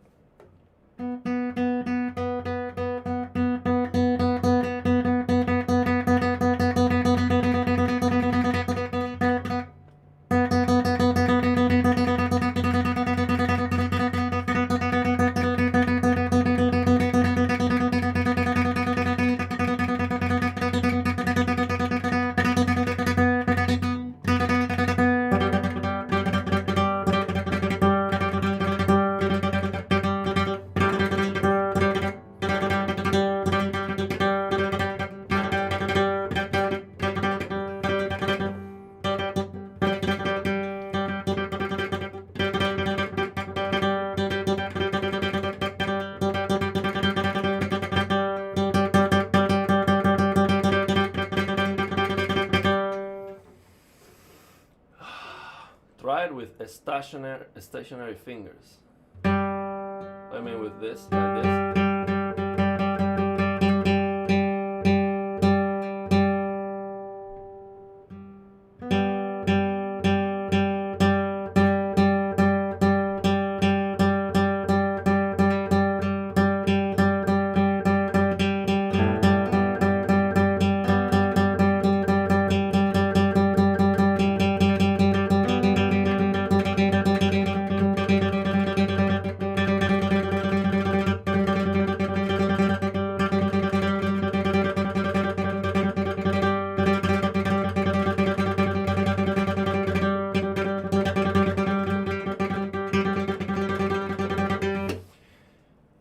Don't play, simply adjust. Okay. You know what we can do? It's not that hard, Grisha. If you have a time one day, I just send you a link to StreamYard and to your email, and you jump on StreamYard, and I put you on screen here, and you can show me, or a Microsoft meetings, like a team meetings, and you show me, because it's really hard. I don't understand exactly what you mean, but yeah, I'm definitely getting faster. Yeah, this is. But here's the thing, I am like, my vein, it's like, yeah, it's definitely working better. But I'm fighting so much, and I still don't feel the power. A slight twist is so that eye and aim can become similar in length. Yeah, that's what he's saying. Like, you try to get that regularity with the same kind of, see, A and the index and ring finger, they go very, very similar in length.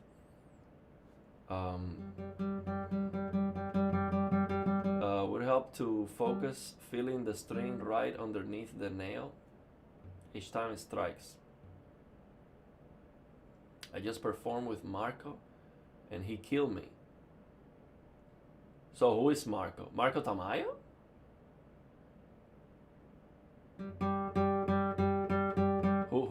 Which Marco?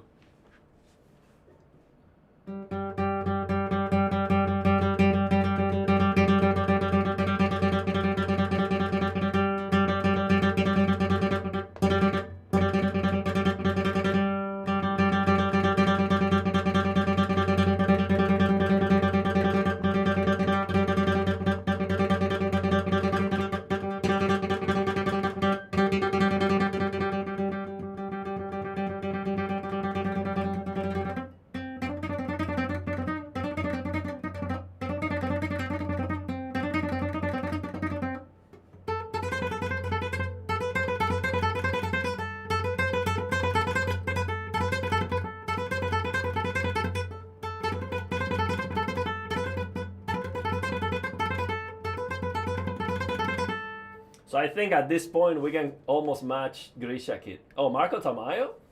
I was practicing Girardilla at 112, 115.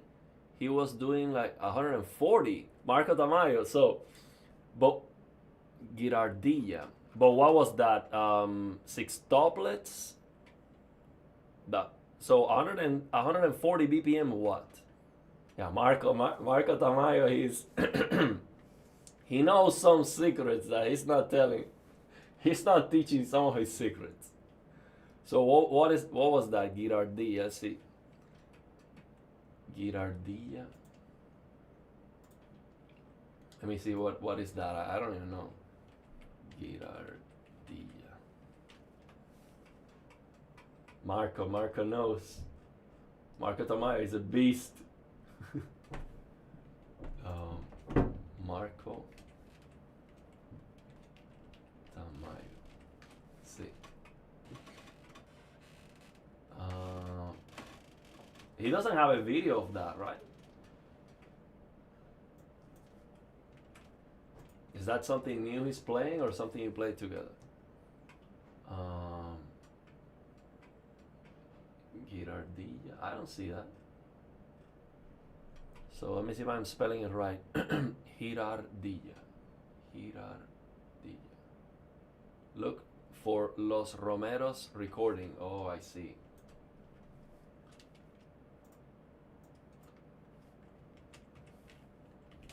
Los Romeros. Let me see.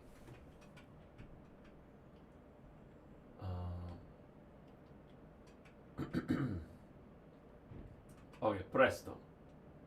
I see. Now I'm gonna listen to this myself. I'm not gonna put it on stream because it's definitely copyright. I'm gonna have to stream the Paco Powered. I'm gonna have to get that out of the stream. Let me listen to this.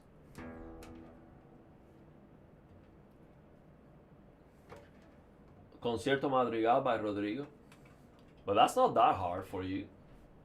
I mean, that's not hard at all. Let me see. Let me listen to this myself here.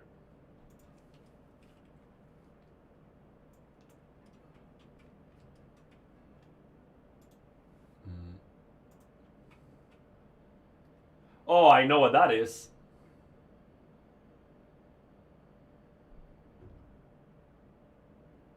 Yeah, he played that with Elliot Fisk too. He has a video with Elliot Fisk playing that.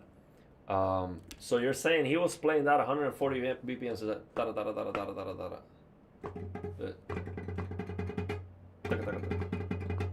but 140 BPM, 16 notes, that's not hard for you at all. So I'm not sure why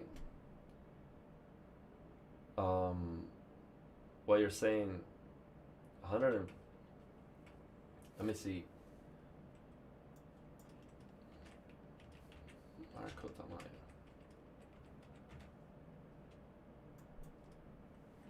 With Elliot Fisk. Elliot Fisk, I know he was your teacher at some point. Yeah, this is definitely copyright, but whatever, I'll put it on screen. I'll fix it later. Put it on screen. Maybe no audio.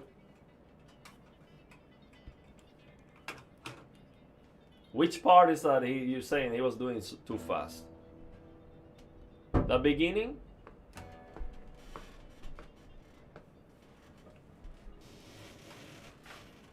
So this part is not that hard, is it?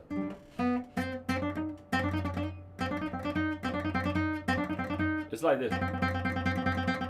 That's how they're playing it.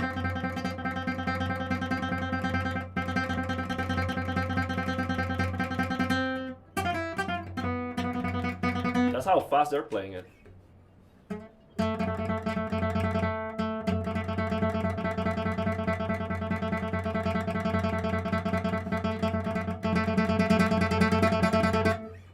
That's not very fast. They're like.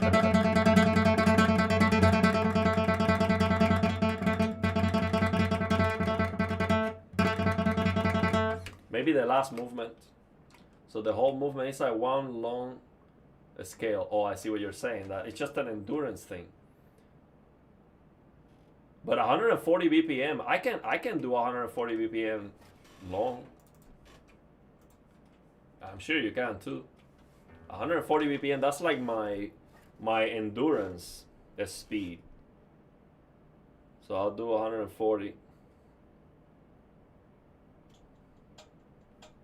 It's like this.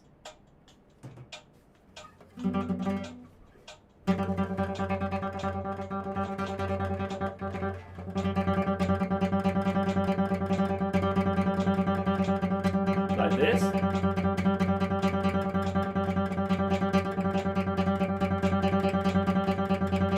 Or is it 6 topless?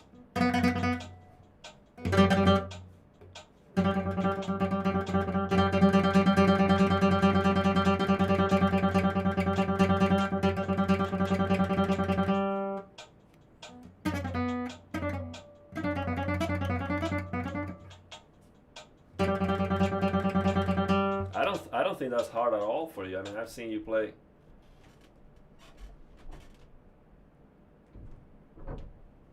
Maybe I'm missing something with 140 BPM. I start struggling at 150. Let me connect the metronome.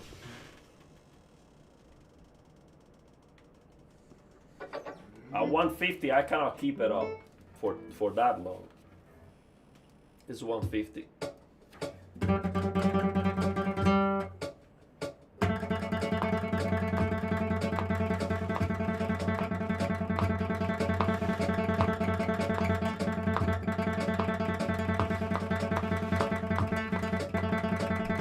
I can do 150.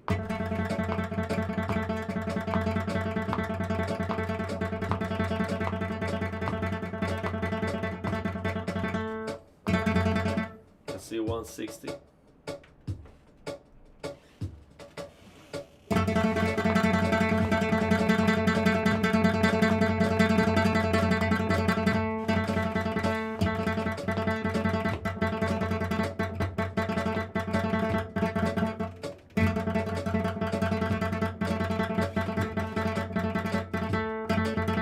Start struggling. Yeah, that's 4. Marco was doing 6. Oh, okay. So 6. So that's a problem. So 6 at 140. Yeah, that's no joke. Okay, let's go back to 140. So 6 notes will be. Okay, let's see. Oh. Let me synchronize this. It will be like. One,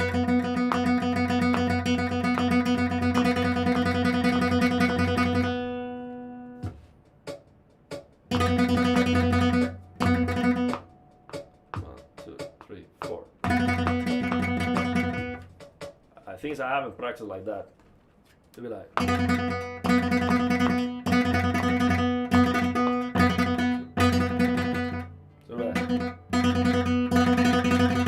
Do it with 3 fingers first. Like that. Let's see.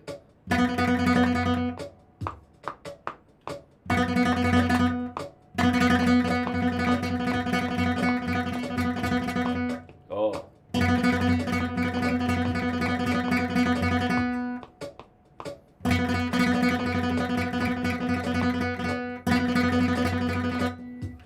Very fast. So he was doing that endurance. That is very fast. So instead of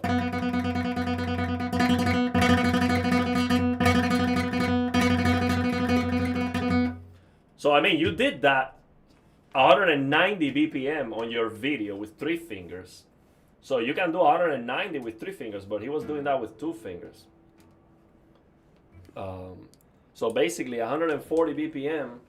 6 notes, that is like, so 150 is like 225 BPM, 140 I think is like 200, right? So basically like 200 BPM, just IM.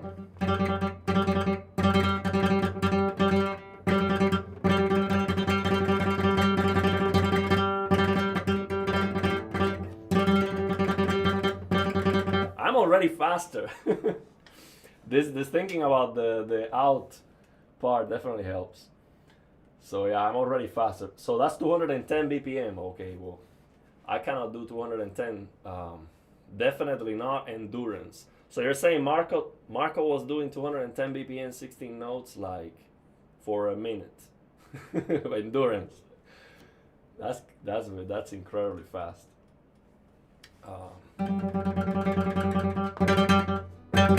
So 210 BPM. Okay, let's try 210. So this is.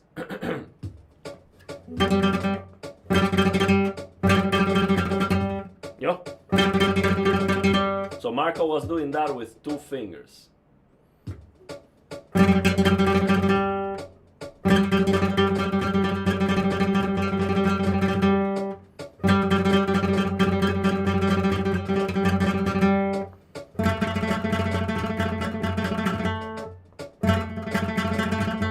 I would like to see that. With 2 fingers, I would like to see that. That sounds incredible. Marco is a beast, man. See, because Tamayo has like a stability, like he can move the fingers and the hand is just still solid. He doesn't use any wrist, nothing. He's just like smashing.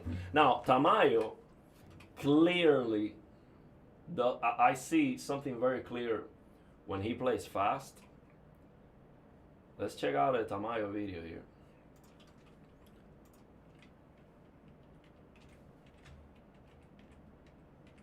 Tamayo is a beast. Oh look, this video I showed the other day. Yeah, Tamayo he's a monster. Look, I see clearly this is Marco Tamayo. Yeah, with 2 fingers, 210 BPM, it's just insane. Now let's see this video. He clearly. Let's check out this. This is not that fast. It's not 210 BPM.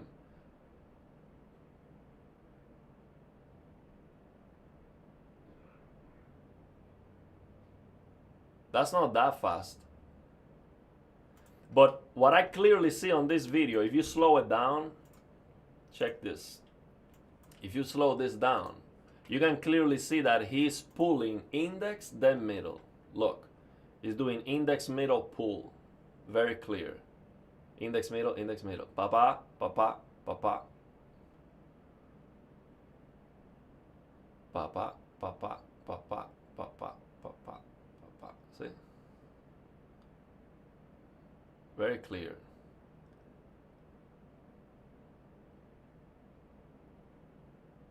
And the thumb is helping too. See, notice how you see how the thumb is pushing the 6th string down regularly. So no sound. I'm sorry. Yeah, this is. You should hear it now. Let me. No, you cannot hear it. I don't know why. But well, it's this thing. I mean, it's not music or anything. It's just alternating these 2 fingers. You can clearly see how he's pulling index, then middle finger.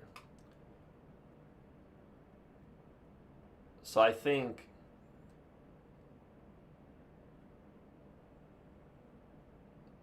ta ta ta ta ta ta.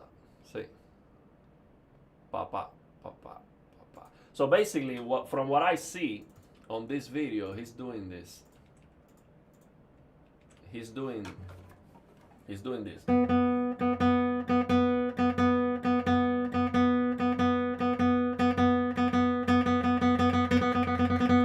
And that also makes sense because Tamayo can play ascending scales as fast as he plays. So his ascending scales are great. And I think it's this pull, because you have that index ready, it makes the negative crossing easier. Although he tries to avoid that by throwing a ring finger, but he can still do it.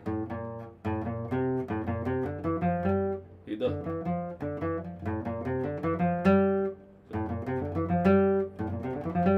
So when you do this one, you are leaning towards this, basically this one. Like,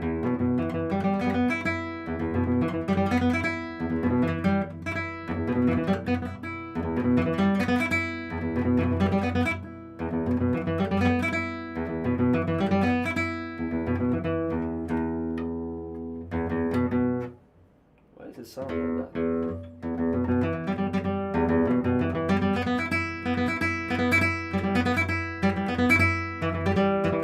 So I think he's playing like that. He's doing this. Notice how his ring is moving in junction with the middle. Yeah, definitely. He's clearly moving it. See, the interesting thing I see is the bounciness. Like you can see a bounciness on this movement. You can see a bounciness of the hand. Let me get myself out of the way here. You can see, and I see this kind of bounciness on a lot of great players. See, look at the thumb. How the thumb smashes down a little bit is kind of like ta ta ta ta ta ta. He's bouncing off the middle finger basically. So that middle finger rest, he's clearly, when he rests that middle finger, he's clearly bouncing off of it, like doing this. I'm exaggerating, of course, but it looks like this. Like he's bouncing off with the middle finger.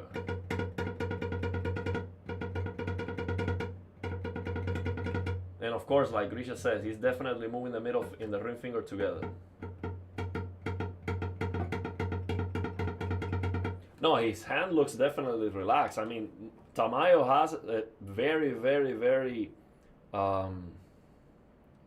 very good form, like perfect form, I would say. The form, he never loses the form of his hands. Like it's like optimized, very, very optimized. Even in slow motion, his hand looks relaxed. Just incredible. You see definitely the bounciness. You see, pa-pam, pa-pam, bouncing, bouncing, bouncing, bouncing. Right there on the index. When he goes with the index out, you see the bounciness. So when he plays that middle finger, but on the other hand, notice how the index is pushing that string more. Like it looks like it's resting harder with the index, but I see the bouncing happening with the middle. So maybe because he's bouncing off the middle, he's not resting on it as hard, maybe. Because you see here, the index is pushing that string is resting more. Of course, he's accentuated with the index, so that's also why he's playing harder with the index. But this is what I wish he teaches me. I had the opportunity to learn from him. This is what I want to learn exactly. How are you bouncing like this? Like, how are you doing this, basically? This is the interesting part. It looks great. Technically, this just looks amazing.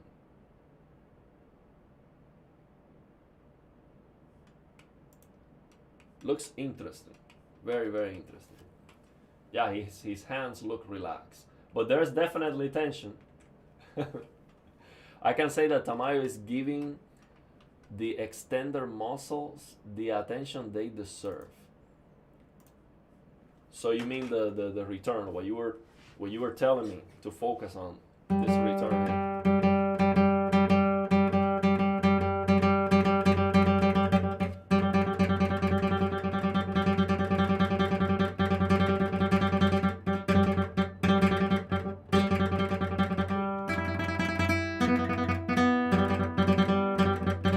But yeah, 210 BPM.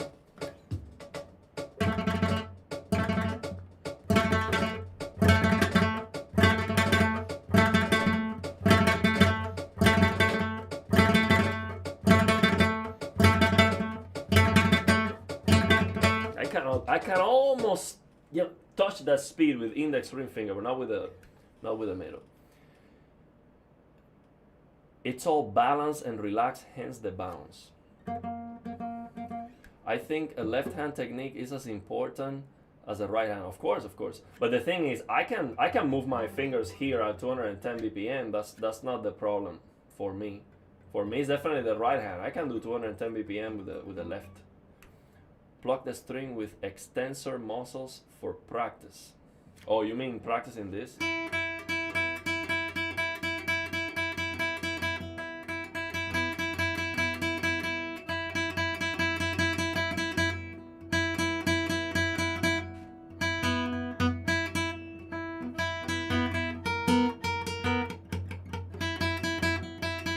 But I don't find a way to do it fast unless I do it like this.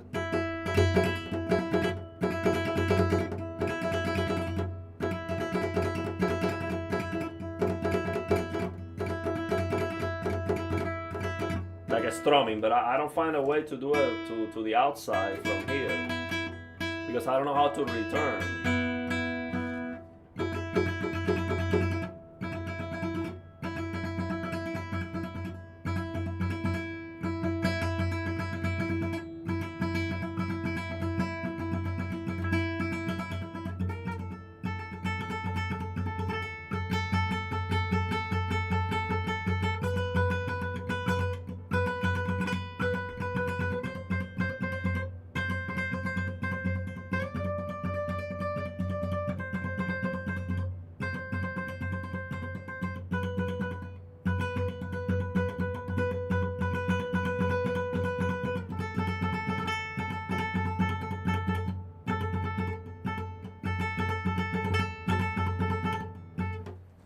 I practice my scales this way sometimes.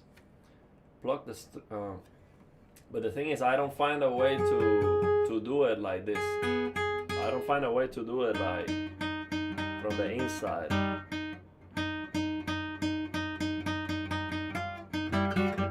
Do you practice scales like this, like the whole scale like this?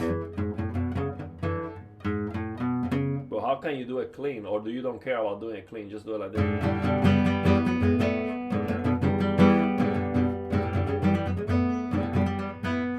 Find a way of doing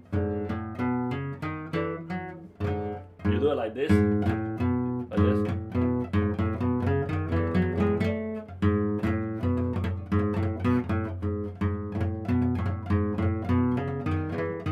with power. Okay, let's work on it.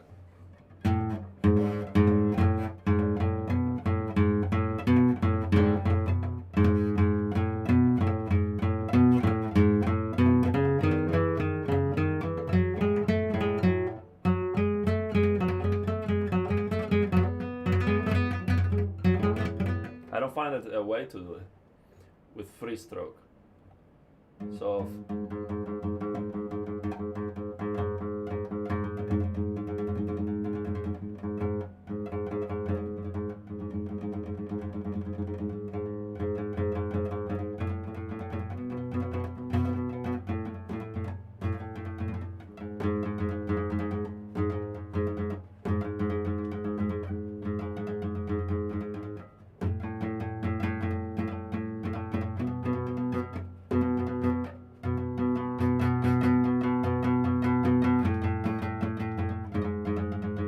I get tired very fast just trying this.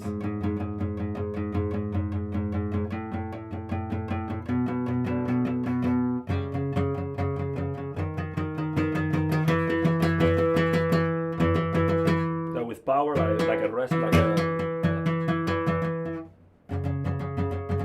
Okay, go. Well, thank you very much, Grisha. Thank you very much. What a blessing, man, to have the Maestro Grisha Goryachev. Better than Paco. Some days, okay, I'll give it that. Some days better than Paco. Absolutely amazing. Thank you very much. I think I level up like 20 BPM at least. Maestro Grisha on the chat. I'm already at another level. Thank you very much, man. Yeah, we have to do it one day. Take care. Have a good sleep. Yeah, it's already 10 p.m. Go to sleep. Thank you so much, man. Thank you so much. Yeah, one day, let's do it one day. Thank you very much. Absolutely amazing. A round of applause for Maestro Grisha for sharing all his teachings. And he's so humble too. I mean, I think we would have a lot more shredding videos from Grisha if he wasn't so humble. We would have a lot more face melting videos from him, but he just doesn't want to do it. You know, he's like, he doesn't want to melt faces out there online. He's playing too humble. We know he can do 190 BPM sextuplets, and he's out there praising 140 BPM. Yeah, thank you very much. So I think I'm gonna see if I miss any comments, and we're gonna leave it there. I think it was a great stream. Definitely changed the plans. But I much rather learn from Maestro Grisha than play anything. And I think I definitely, look, the takeaway from this live stream, I was not focusing at all on the extensors. I was not focusing at all on this part. I was focusing only on the rest stroke right here. But I was not paying attention to this part, basically. I was not trying to match them at all. I was not experimenting enough, I guess. But after focusing on that and that part, I definitely improved. I think at some point I was able to match Grisha Kid. So that's that's a pretty good feeling. After 20 years of practicing the guitar, I think I can finally almost play like Grisha Kid. So but definitely, I think it definitely helped me concentrating on that part. So I'm gonna focus moving forward. I'm gonna focus more on that. I think it's definitely gonna help me. But I need to find that power with a ring finger. That power that I have with a ring finger, I need to find that. So let's leave it there. Yeah, I was looking at the comments. Yeah, free stroke back of the nail. Yeah, he said he's gonna show me. He's gonna show me one day how to do this, the whole scale, how he practiced the whole scale like this. So I don't see how to do it other than like a strumming. But yeah, I have to practice strumming too. He can do. I saw a video where he can do this. See, without the return of the index, guitars are all out of tune. So I saw a video where Grisha is doing this strumming, but without doing this. So he's doing it in circles like this. I have to practice that, but I don't know how to. I don't know how he does it. He sounds like very evenly spaced, like this. I have to practice that. So yeah, we have to practice. Yeah, we'll do it. We'll do it one day with Maestro Grisha. He's so kind for being here on the chat, sharing his knowledge. And I mean, Grisha is at another level. To have him on this chat with basically 10 people watching, that's like next level. Like, it's like having Paco on the chat.